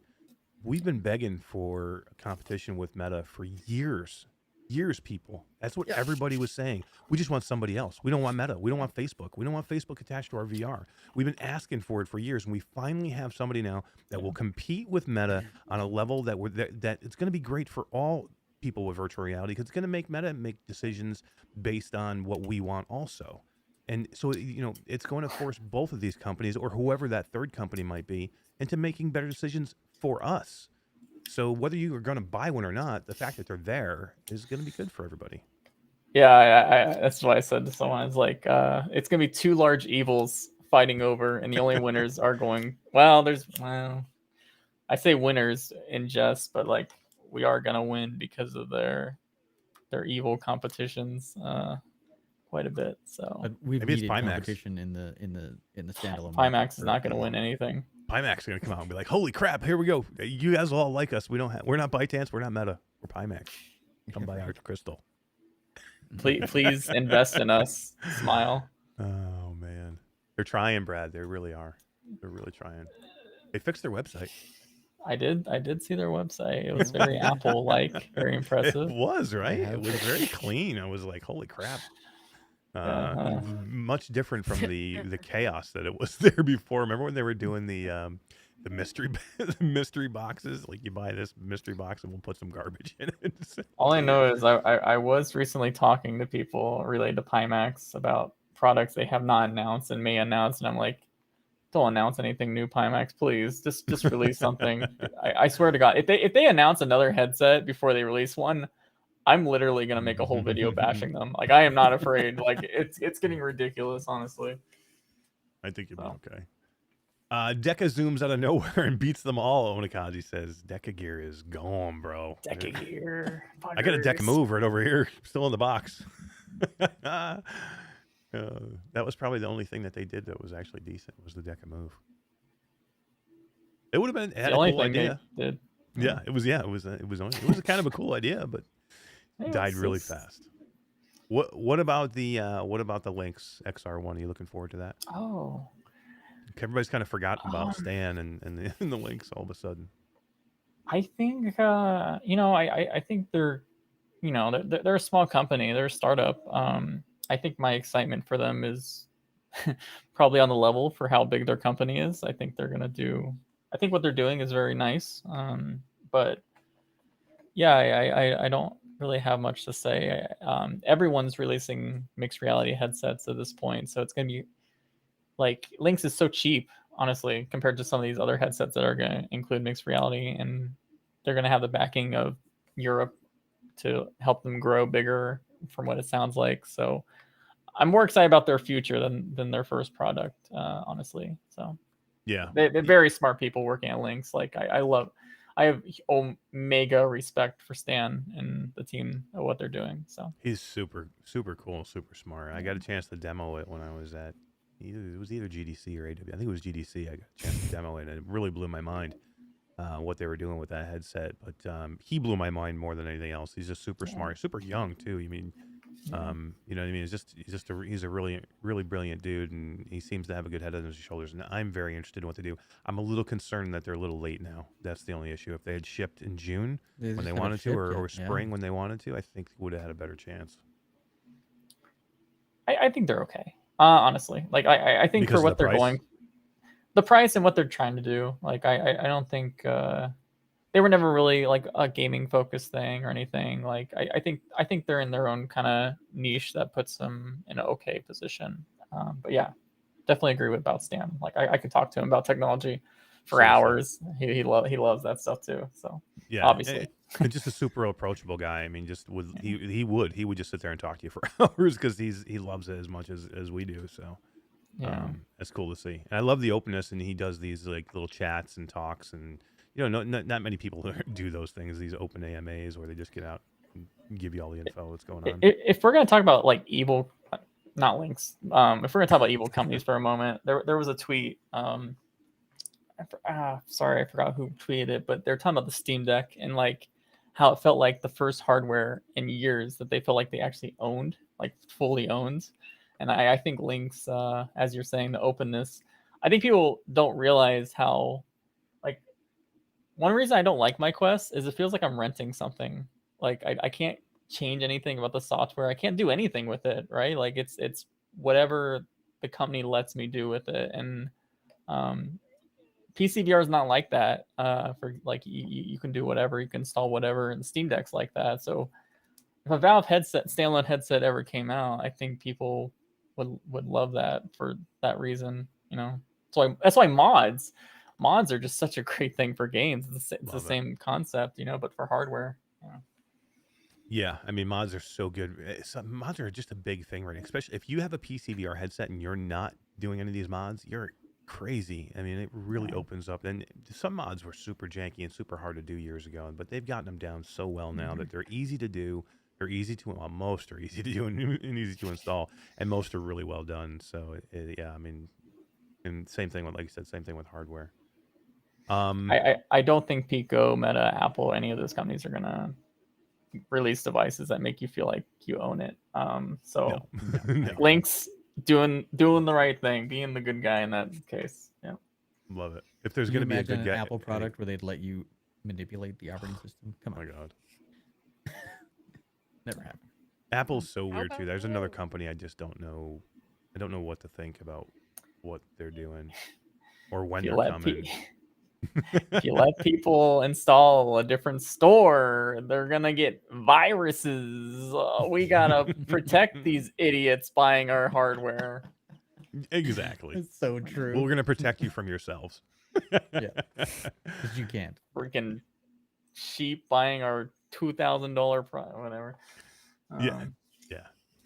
Oh, they're out there too. I mean, there are going to be people that like have no idea what virtual reality or augmented reality is, but because it's white and because it says freaking Apple, they're going to buy it and be like, "Oh, this is amazing. What do I do with it now?" I think the price tag though is going to be good for virtual reality because I think it's going to the $2,000 price tag or $2,200 or whatever the hell it's going to be.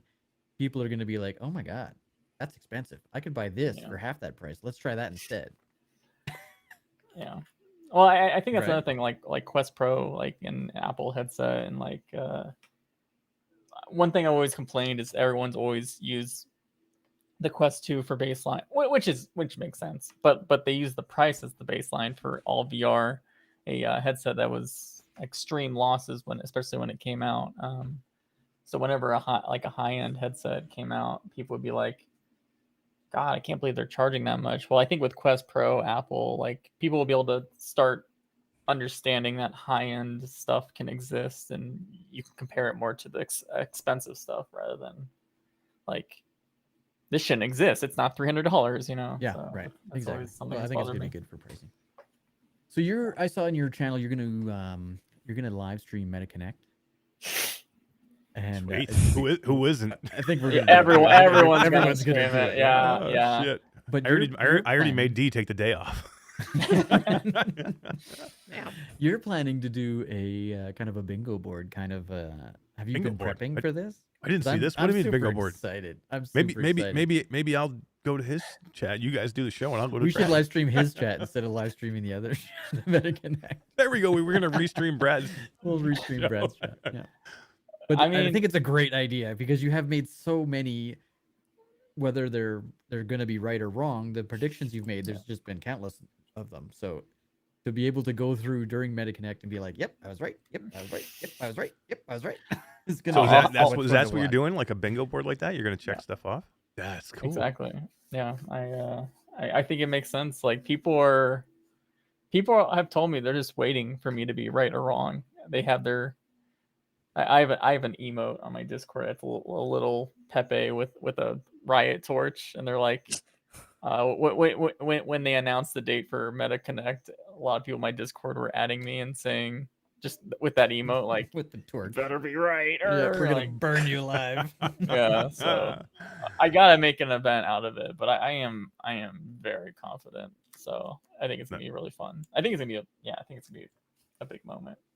So Yeah, it'll be fun. It'll be big, and we've all been starved for anything like this, right? I mean, we've had our little blips here and there this year, but in a year where no hardware has come, I mean, it's been all games, and some of the games have been disappointing. So Yeah. it's I love games, but man, I just get so excited when hardware ships. I mean, I'm a hardware guy, so as you can see, so I just love any type of hardware that comes. So really excited, and whether it's Meta, whether it's Pico, Pimax, I don't care what it is. I'm excited for it, just to see it, to see what's going on. same. What about doing any business in VR? Now, we know that you're working with Liv now. Do you actually work in VR? Like, do you put a headset on and go to work, like, and do workflow stuff? No, not really. The kind of work I do at Live is mostly like I work on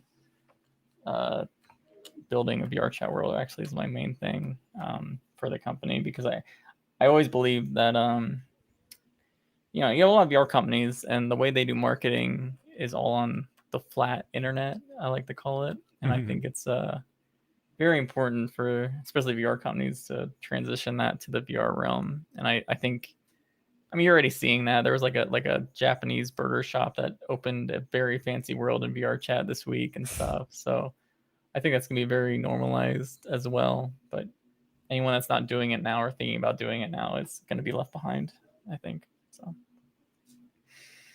Yeah, I think. And I'm sorry, I didn't mean to do that, but no, it's okay. I was just gonna say Todd does a lot of work in VR and things like that. So I was just curious as to, if you would work in there at all, because it's something I don't do at all either. It's Sometimes, I'm like, kinda I have an IT I'm fascinated background. with it, but I don't do anything with it. Yeah. So my day job is in IT. So sometimes I'll just spend my whole day inside vSpatial with the carousel of screens around me that I can be in there for 6 hours and be quite that's happy. crazy. Oh yeah. What headset do you vSpatial use? A Quest. For 6 yeah. hours. I am honestly shocked. Like I wish I had something better than the Quest 2. But maybe the Quest Pro will be for you then. It sounds like I am excited about the Quest Pro because of Yeah. those types of functions. And the whole replacing your laptop, to me, that's a reality. It could replace my laptop. that's It's exciting to see. yeah, that's very good to hear. I think I really do value. I think I really think resolution, like tech clarity, is one of the biggest things that companies need to overcome, especially if they want to have a lot of people do this. I feel like that's always been the big thing. One thing I wanted to mention about going back to the world thing, and I see people in chat talking about I don't know if you say Moss or Mossberger, but one argument in VR is everyone's worried about ads in VR. And I think it's a pretty valid concern in a way. I think just plastering banners in your view is not a good way to do ads in VR. I think whether you like it or not, ads are going to come to VR and AR and stuff. But if they're going to come to these platforms, you should make them immersive and enjoyable. Like going to a burger shop should be enjoyable. You should be able to flip the burgers in the restaurant and like do all these fun things. If you're going to, expect people to want to do this. And yeah, I think I don't know, I just want to give that opinion. Like, if you're gonna do ads in VR, do something like that. So yeah, make it fun. Have you been in the new restaurant? I haven't been there yet. I honestly haven't. Not yet. Now I'm hungry. I want dinner. Dinner in VR. That's perfect. He's all about the cooking sims, so oh, I know. I know that sounded almost a little too close for MASH to be like a cooking. I know. I'm definitely not going to cook in VR. But that brings me to my last question for you, Brad. Can you give us your top 5 VR games? Have you ever thought about it? Probably Half-Life Alyx. Easy one, right? That's easy. Yeah, that one's easy. That should be in everybody's top 5. If it's not your top 5, I'm like, yeah. Well, the hard one is when you ask people if you think Boneworks is more important for VR or Half-Life Alyx is more important for VR. That's the hard one. Yeah. That is, I much more enjoyed Half-Life Alyx, but the tech and the physical, physics around Boneworks is opening so many doors for so many new things in VR. That it's hard to. You're right. That's a tough question. I guess the other tough question would be: is it the best game? Is Half-Life Alyx the best game in VR? Because I did not vote it the game of the year it came out. What'd you vote for that? Walking Dead: Saints and Sinners. That's pretty crazy. That's what I said. I know another show that did it too, and that would be Virtual Strangers. That was their game of the year. Yeah. I wasn't even part of the show yet. I was just I was a patron, and they allowed the patrons to come in and help them vote. And we voted. I voted. I was one of the people that voted for Saints and Sinners as my overall favorite game. And I love Half-Life Alyx. I think it's an amazing game. I just had more fun, I think, in Saints and Sinners. I think when you make maps and stuff for Half-Life Alyx, you get a whole other level of appreciation for it too, because you know Valve actually if you download the tools, they actually ship the non-compiled levels, so you can go in there and see everything of how they built the levels and everything. You can change the levels and like see all the no other company would do that, by the way. That's secret information. But also they pretty much built the entire engine, like finished the entire Source 2 engine for the game. So you have a whole other level of appreciation for it. Well, that game just keeps on giving too, because I mean, there's so much shit in there that you can play now. Mods. And you know what I just heard the other day? The guys that made the Gunman Contracts are actually going to make a Gunman Contracts quest game now, I think. That makes sense. Yeah. So I mean, you're gonna have a mod, Half-Life Alyx mod that's gonna be made into a real game. Turn I into think a quest game. Yeah. I think you could probably see more of those types of games that can come out of that engine. Yeah. I think that happened a lot with Gary's mod. Right. Game modes would be supremely popular, then they would form actual studios, the group of people making these mods for Gary's mod, and then Didn't Goat Simulator come out of Gary's mod? Oh my god. Maybe. I'm not sure. Yeah. I know a lot of successful games came out of Gary's mod and Source Engine mods, so it makes sense that but there's a game or something coming out sometime. Excuse me. I've talked a lot about. It's called Sandbox, and it's made by the Gary's mod developers, and it's built in Source 2, same engine as Alyx. And one thing people don't realize is all those mods that are on Half-Life Alyx and extremely customized with like custom textures and stuff, that's really hard to do because the Valve, they gave pretty good tools, but they're not completely like, you can't just like mod the engine and everything. You kind of have to use the same palette of Alyx. Whereas the Sandbox game is literally like people will be able to do whatever they want with their customized engine of Source 2. Wow. It's literally going to be like a Gary's mod 2 in a way. So it's going to have VR support. Like people literally, I have a friend who they have a VR because it's, Source 2 has a VR backend. It took them like only a few hours to mod in full body tracking support in the game. That's and crazy. Stuff like that. So like just whenever that releases, I think that's going to be a very big moment for VR, and like in the future we'll see a lot more interesting stuff. It almost sounds like Dreams for the PlayStation VR Dreams. It sounds just like that. Exactly like that. Yep. It's very cool. And yeah, you're right. It's funny because you go to some of those BioShock mods and stuff like that they do in Half-Life Alyx. It's all with the so it's like you're kind of seeing Rapture, the world of Rapture, but it's got all Half-Life Alyx, assets in it. It's kind of funny. Textures and assets. Yeah. Super funny, super cool. So what's your other 4 if you can think of?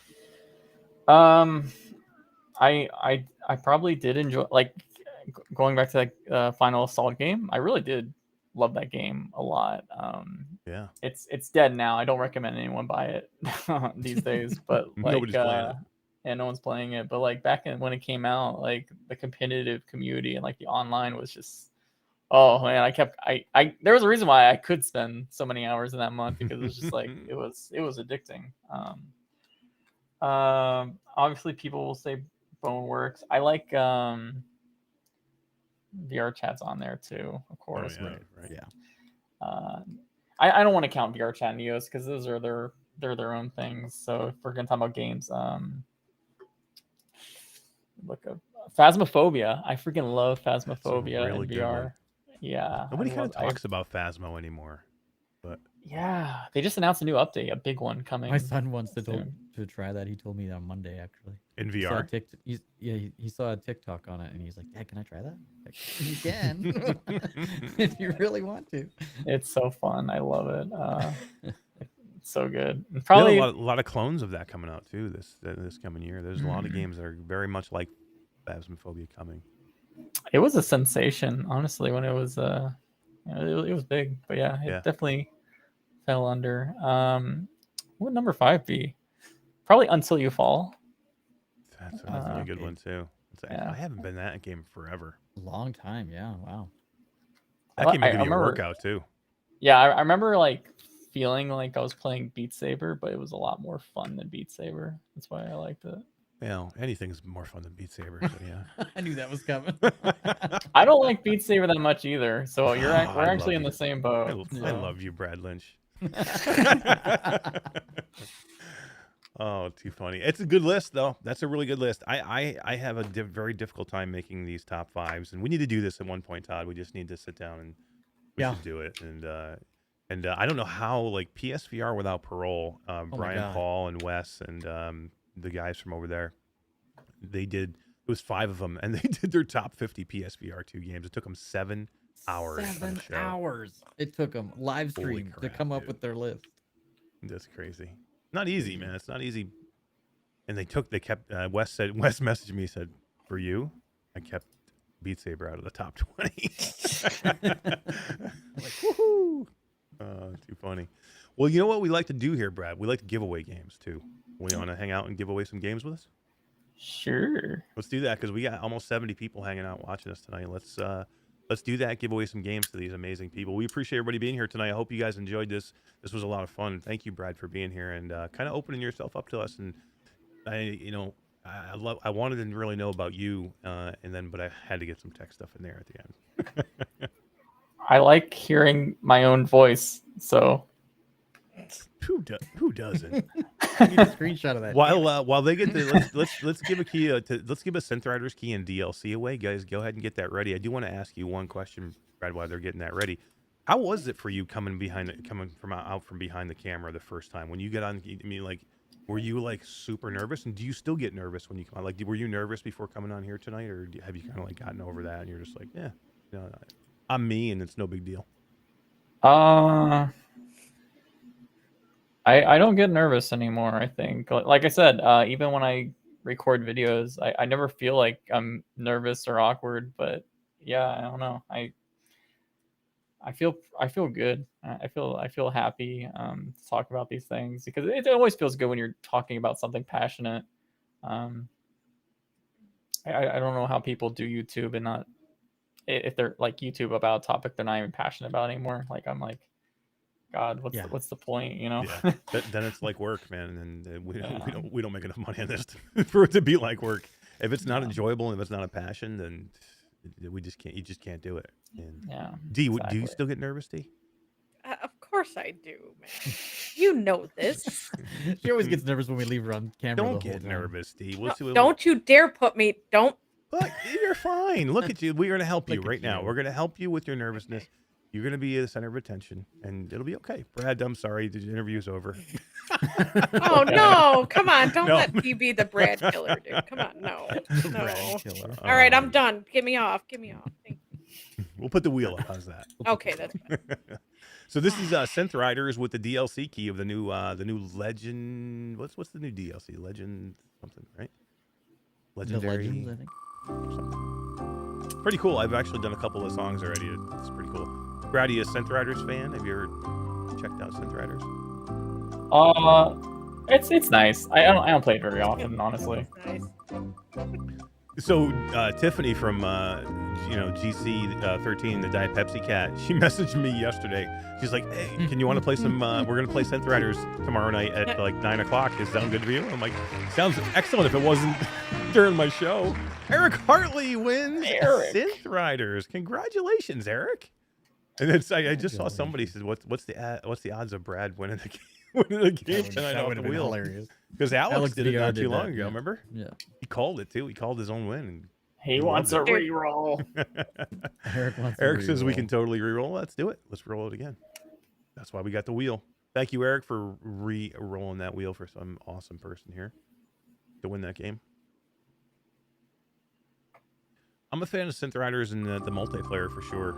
I don't do it too much on my own anymore, but it's still the best multiplayer, I think, rhythm game out there. Yeah, for sure. You can throw objectives at each other and talk smack the whole time you're doing it. Yeah. It's awesome. Hey, I don't know if we said it before, but we had a $2 super chat from Wolveraza a long, long time ago, but we were right in the middle of everything, so we never had a chance to say it. But thank you, Wolveraza. We appreciate your $2 super chat. Echoing to the future. Wins it. Takes the Synth Riders DLC. And Bluebella with a $9.99 super chat says, "This is a great show and a great guest. Love this community too." Awesome. Awesome. Brad, you probably know some of these people in this chat, right? I mean, you probably have some crossover between the two. Yes, I recognize some degenerates. These are my favorite people, man. These really are. I tell people all the time that we're all nerds, but VR people are the best nerds out there. That's We are right. We are the coolest of the nerds. We're the coolest of the nerds. Hell yeah, hell yeah. So we got another couple other games to give away. Let's give away. We have 2 copies of a game called Jupiter and Mars, and this is like an Echo the Dolphin kind of game that just came out not too long ago. It's been out actually a while on PSVR, but it just came out for the Quest 2, and it's a pretty cool experience, and everybody should go check it Get to out. be a dolphin, dude. Yeah, who doesn't want to be a dolphin in VR? I want to be a shark in VR. Shark eater, man eater VR. Yeah, right. That'd be super cool.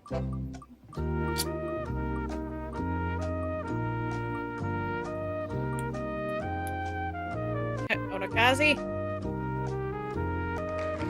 Hey. Nice. Wowee.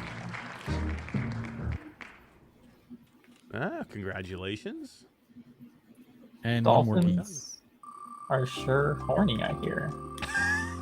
Are they? Seriously? I didn't know. I didn't. That was a chat. I did not. That was not a straight thought Are you- from my brain. I Sir, do not. you sure? I do not condone thinking about horny dolphins. No. Come on, Brad, tell us what you really feel about dolphins. Go ahead, man. They're so majestic. Oh, they Didn't are. somebody on Friends, didn't Chandler have dolphin Amber? porn on or something? Dolphin porn? Is that a thing? Or shark porn? Maybe a shark porn. I Is can't remember. that like a thing? Like, is there a category? Hell? No, it was on Space Friends. Denizen. I love it. That would be Void Citizen. I can't call him a Space Denizen. I always have to call him Void Citizen. But Yeah, right.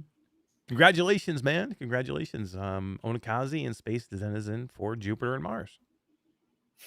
Very cool experience. I thought it was really cool. Remember, I called some people from chat degenerates. I stand by that 100%. Oh, absolutely. I Am Root says, who doesn't watch dolphin porn is the question. It's not if is there but dolphin porn. It's like, who doesn't watch dolphin porn? Railed. We have Brad, derailed. this interview is taking a turn that I did not think it was going to go down at that point today. It's only a matter of time, really. Yeah, pretty much. All right, let's give away. So we got these awesome Demeo pins when we were in PAX, and Todd, actually, why don't you put that while we're talking about PAX? I'm going to do this. Put that video that you made up in the background, and yeah, that's a pretty cool, man. The pin, it's the assassin from Demeo. They were giving away that, not giving away. They were selling that pin in the booth, and man, they were selling them like crazy. Lots of flat people coming. That booth was super busy. They had 4 headsets. This is one of the cool things about Demeo. So they had 4 headsets where people could sit down, play it on the Quest 2 with 4 people, and then they had 4 other people on laptops playing it flat, which I thought was super cool. And you don't see that with a ton of VR games that you can. You get such a crossover where you can play it flat, play it VR. So Demeo's awesome, and we're gonna have an interview with from Resolution Games coming up next week. We're gonna have a pre-recorded interview with the folks from Ultimex, talk about Ultimex. Yeah, this was a little bit of PAX West stuff right here. Good job of the video, Todd. It's almost like you knew what you were doing. Almost like I've done this before a couple times. Yeah. It's pretty big, man. It was a pretty big event, actually. Yeah, it was cool. Yeah. I mean, if you were, there was a ton of flat games, of course. I mean, there's always going to be more flat games than VR games, but there was good VR representation. But if you're just a fan of gaming and board gaming, I mean, there's a ton of board games, right? Yeah, I got a bunch of good footage from board games. Alex VR and myself got to go and play Splatoon 3, which was really cool. Oh yeah, you guys were all excited over your Splatoon, you and Alex. Yeah, we had to sign up like 2 days in advance to get in there. Yeah. But then they had this whole section of merch and board game pieces and customizable bags and stuff for your board games or your Magic the Gathering stuff. Like, it's just crazy how much stuff was there. You didn't tell me they had Pokeballs there. Oh, they had so Pokeballs? much Yeah. stuff. Yeah. The Pokeballs are everywhere. Dude, but I've never seen those before. You didn't tell D about that. And these areas where you could come and bring your own board games, and people were just bringing them board games and their friends and just setting up. And yeah, that's freaking cool. Nerds. Yeah, look at all these nerds, man. All these nerds in one place. They're like, they need to. They need to go outside and touch some freaking grass, bro. Wes says Gamescom in Germany, no masks. PAX, all masks. They were strict, bro. I mean, the difference is, though, you can't even get into Germany unless you're double vaxxed, and so I can see why they didn't have mask requirement. Dude, there was 300,000 people at Gamescom. Yeah, true. 300,000 went through Gamescom. I took a picture of this toxic potato because I want to buy this game. It looked hilarious. Wait, toxic potato? Yeah, these are all board games. Yeah, this is a board game area. Ooh. Oh, this game was cool, right? This is Jasmine VR playing with Todd, playing playing with you. Yeah, I was gonna say that don't look I'm like sorry. that. That's right. You have hair. That looked cool, dude. This was a cool game. Like, if we could have fit this game in our luggage, I think we all would have bought it. I bought one. It'll be here tomorrow. Did you really buy one? I bought one, yeah. Man. This is Eric and myself playing. We sat down at the tournament table unknowingly. So this is you and Alex. This is you and Alex VR. Oh, maybe me and Alex VR. Yeah, that's right. Yeah. That looks so fun. It was really fun. And there's like 3 different ways you can win. You can score the ball in there to get a win, or you can get those little white pieces to stick to the other guy, and that gets you a win. But I just thought the board games were super cool and how well represented. And a lot of these board game tables that you're seeing now, the developer of that game was there at the table. Yeah. And would help you learn how to play it if you wanted, or ask questions, but that was kind of cool. Gyro Ninja says, "Is this AR?" It's actually IRL. It's IR. The VR stuff's coming. I just wanted to make sure I threw this stuff. And if you want to do this in AR, you can go to Tilt 5 and go see our friend Jerry Ellsworth. And this was a free room. This room was free. All retro arcade games. Terrible lighting in here, but there's Jasmine VR right there and Alex VR. Soul Calibur. Soul Calibur. Wow. Yeah. That's cool. Pinball though, man. Wow, he's playing a flat game. He's not a true VR. I know, right? I gotta thank Between Realities because some of this is their footage.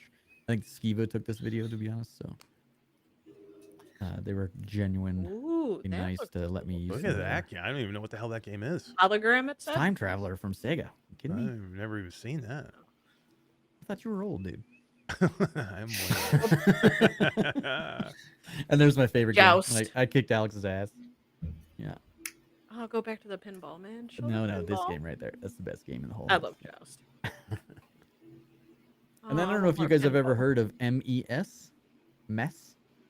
They're a Mexican mariachi band that plays all video game songs. This was pretty cool. Yeah, they play like video game theme songs. Theme songs from old school video games like Kirby and the original. Alex Tetris VR and... had the biggest he was geek out geeking moment out because so he's a bad. huge fan of the like he would go see them in concert and stuff and has like has bought their albums. Yeah. So when he saw them live, I mean he was like crying. so excited. He was geeking out. Yeah. Oh my god. Yeah, it was pretty cool.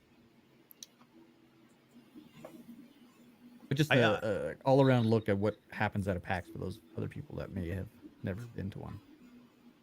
This was my first PAX. I've never been to one. Again, no hardware at PAX. It's pretty much just a gaming show, which is a little bit disappointing for me. But well, you know, Intel was there, really AMD was there, showing off. Yeah, there was a little bit rigs, but hardware. that's about it. Yeah, a little bit, but no like VR hardware or anything like that. McDonald's. It was a. We thought it was a restaurant. We stood in line to get fucking food and found out that What? it was some sort of grab bag thing that you could grab McDonald's French fries. Yeah, like we wanted to animals and eat. stuff. It was so stupid. We were hungry. That was dumb. And then this booth There's was the one of Demeo booth. the most Here's the Demeo popular booth right here. virtual reality booth. Yeah, it was the Demeo booth. Oh yeah, here's another one. This is me playing Chernobyl again. This is another Yeah. VR game that's coming from I can't remember the name of the developer, Polish developer. Yeah. But it was pretty cool. It was like you know, Single like player a- survival. Yeah, survival adventure game. Played pretty well. I'm really looking forward to this game, Chernobyl again. 2023 it'll be coming. Yeah, there it is. Imagineo was the dev. Imagineo, yeah, thanks, Eric. This That is was me the telling. developer This right is me there, telling so- him what he needs to do to improve his game. That's right. Uh-oh. Look, this is what you need to do. Stop making people sick in VR. You'll be all right.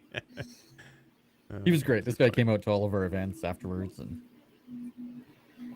Yeah. It was. I've never seen so what- much shit to buy at a convention. Yeah. And then we Oh, played look at Aspire these two 2. idiots. Aspire 2 was very cool too. I'm very Oh, was it's very so good. very much happy to see this. I actually got a chance to demo it at Gamescom too, but I wanted to do it again at PAX because it was so good. It was same demo, but it was really really good. It was long to do the whole first mission or whatever, and it was good. I can only imagine it would look so much better on something other than a Quest.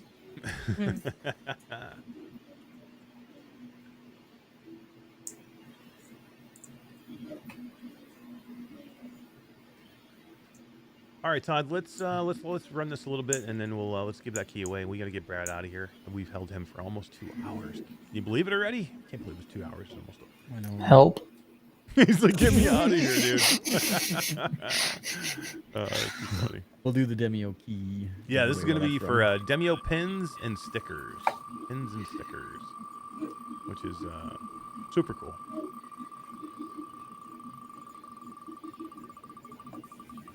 This is a good one. This is one I would want to win out of everything tonight. This is one I want because you can't just go out and get this pin anywhere. That can't Ex- be. Echoing? It's Elliot. It's Elliot. Thank Yeah. God, because Echoing can't win again. Elliot, 55. Congratulations. You got yourself an awesome pin, man. It's a really cool pin, and you got some stickers, some Demeo stickers, and some really cool stuff. So awesome. Congratulations. Well, we had a couple of things that we were going to talk about also, but it's already 2 hours, folks, and I think it's probably about the time to get Brad out of here. But I will say, Brad, what do you think? Vive, the Vive Focus gets some eye tracking and some facial tracking. It's exciting. I think it's the most impressive thing that HTC has done in years, honestly. That's exactly true. That's the That most could be impressive true. thing since they went to Valve and had them build them a headset. I was quite shocked by how clean the industrial design was, and like, yeah, it was. Good job. Good job, Way to go. HTC. Yeah, and we'll just say the Pico Neo 4 has automatic IPD coming. That's a cool thing. We're starting. We don't know that for sure. They didn't say anything, but it's kind of a leak that was out there. So, do we think that's true, Brad? Auto IPD from Pico? I'm not sure if it means mechanical or it just can tell you what your IPD is with the eye tracking automatically. I'm not sure, honestly. Yeah, I think that's going to be a little kind pop of up or something that says 62, and then you got to adjust it yourself. That's what that's what most of them already do that have eye tracking. It's very, very useful for people. I mean, I think we're almost there, right? When we're going to have pretty much every headset's going to have diopters and automatic IPD, right? I mean, soon. Some might not have diopters, to be honest. Really? Yeah. There's some issue with diopters. diopters. It seems to make so much sense for me to make sure people can see in VR without having their glasses on, though, right? Right. Yeah. There some will obviously, but I do think you will. Don't be surprised if you see some pancake headsets without diopters, because there's still some reasons why you probably don't want them in some situations. So. Yeah. That's good to know. And if you want to know more about that, go to SadlyItsBradley's YouTube channel and subscribe, and then go to bradsmells.com. Bradsmells.com. Todd, if you can put the links to all Brad's socials in there and his YouTube channel. I love money. Bradsmells.com/Patreon. I really, really love your money. I deserve it. Oh, sorry. I don't know. Wait a minute. Hold on. Wait a minute. He and really you can go does, to his folks. YouTube channel and subscribe and become a member like I did. You can join the ranks of Brad's members. Yeah. What do they get, Brad? Well, so like, what's your channel members get? What does your Patreons get just besides being a Patreon? So, like, to be completely honest, they get nothing. They get to smell Brad. I don't believe in sorry. I'm not a big fan of exclusivity behind paywalls, so I'm like I mostly have those. If people want to support me, then here you go. You know. Yeah. That's the way I usually do it. So.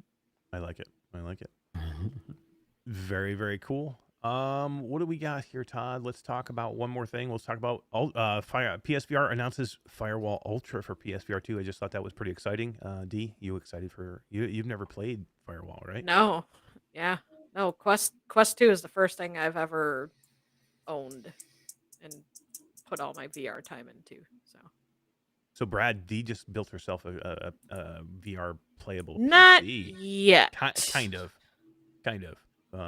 But she basically took her old PC and she put a 2080 Super in it and made it a somewhat capable VR. It's a baked potato now instead of just the regular potato.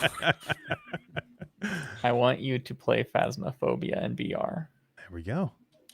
That could be an invite. I just started playing Half-Life, Alex. But can you imagine playing Half-Life Alyx again for the first time ever in 2022 for the first time? It's freaking amazing, dude. Is it sad that we haven't had anything that's pretty much come close to that since then? Yeah. I mean, there's been some good titles. That's what I was about to say. Like, some people start VR as their first game, and then it's like it's all downhill from there. Yeah. So here's what you do: go play Marineverse, go play Garden of the Sea, go play Beat Saber, and then go play Half-Life Alyx. Half-Life Alyx. You'll be rewarded. Cool. Brad, this has been a ball, man. I thank you so much for coming in and doing this. We've been kind of planning this for a while, and and thanks for being, part of our channel and come and watch us. I mean, you come over and you hang out and you watch us and you hang out and chat and talk to everybody. We really appreciate that too. And but you yeah, had no idea how much we geeked out the very first time we saw your name in chat. On camera, we were fine. As soon as the show was over, we talked for like an hour. I'm like, oh god, he showed up. Oh my god, did you see it? He said something. Oh god, I'm a nobody. Funny. Help! Oh no, it was so funny. I gotta go. No, I do enjoy your show a lot. So yeah, I appreciate that. Yeah, that's awesome. Yeah, we really do appreciate it. And yeah, man. And thank you guys all for being here. We appreciate it. If you want to do us a favor, we got 42 thumbs up. Let's do a few more, guys. Do it. If you haven't thumbed up yet, go over to the YouTube channel, hit the thumbs up, say thank you in a thumb up way. And if you hated it and you really didn't like Brad and you thought he was kind of boring, thumb it down, because either way is fine. Yeah. Oh, man. But yeah, if you would, and if you're not subscribed, please subscribe to the channel, because we too appreciate subscribers. And if you'd like to be a part of our Patreon, we too appreciate any kind of money that you can send our way, because we are poor. And Todd, the reason in the beginning I said that I'm going to be sleeping on a couch soon is because when we were at PAX, Samsung had the new Arc monitor out. The 55-inch ARC monitor was out, and basically we demoed it, right? And you forced me into buying it, and my wife is not happy. Forced you into buying it. You forced That might me have into happened. Yeah, it might have We, happened. let's take a look at this behemoth of an ARC monitor. This thing. Wow, Sure. that's crazy loud Turn for it you. down, bro. Mute that baby. I muted it. Brad fell out of his chair. we knocked Brad right out of his chair. It was so immersive. Oh my No, god. I felt like I was there. I was Brad, have you there. seen this monitor? It's completely insane. It is pretty sick, and it's OLED, the best Yes, it is. technology ever. It is. Wow. It's got such I a can't wait. the finish, the matte black finish of it. There's no glare. I've never seen anything like it. And we demoed it. You're supposed to do a 5-minute demo. We did like a 45-minute demo, me and Todd, because we were actually telling them things about the monitor that they didn't know. So they're like, yeah, just keep telling us. Well, they So- kept trying to show me video games and stuff on the monitor. I'm like, this does way more than gaming. I don't care about the gaming part. I want to work on this damn thing. So turn the game off. And she was like, okay. And then Yeah. we showed her a bunch of things she didn't even know the monitor did, and then I bought one. Yeah, it was super cheap. Thanks, Todd. Appreciate it. Yeah, no problem. All right, guys, that is going to do it for us. For myself, Eric, for Brad, Lynch, sadly it's Bradley, D, and my buddy Todd. Thank you guys for watching us tonight. We really appreciate it. Brad, hold on one second. I almost forgot. Are you excited for Monday? Crewcast. Oh yeah, yeah. I am. Oh, yeah. I am. Monday, Crewcast. I almost signed off without I talking almost about forgot what Crewcast. they're talking about. Gamer tag Yeah. would have kicked my ass, bro. Yeah. Yes. Are you excited I about am. about a huge super podcast? I love the sound of my voice. How can you not? Oh, and I love the people on the podcast can too. you? Yeah. Yeah, they're- An they're- awesome group of people. Very good. Okay. They're all right. That's why. They're Yeah. okay. Watch it. Aylin Kara says I can get a futon and I'll be comfortable with a futon. I might need it. Yeah. All right, guys. That really is it for us. Thank you so much. We will see you soon. Take it easy, guys. Bye, guys. Laters.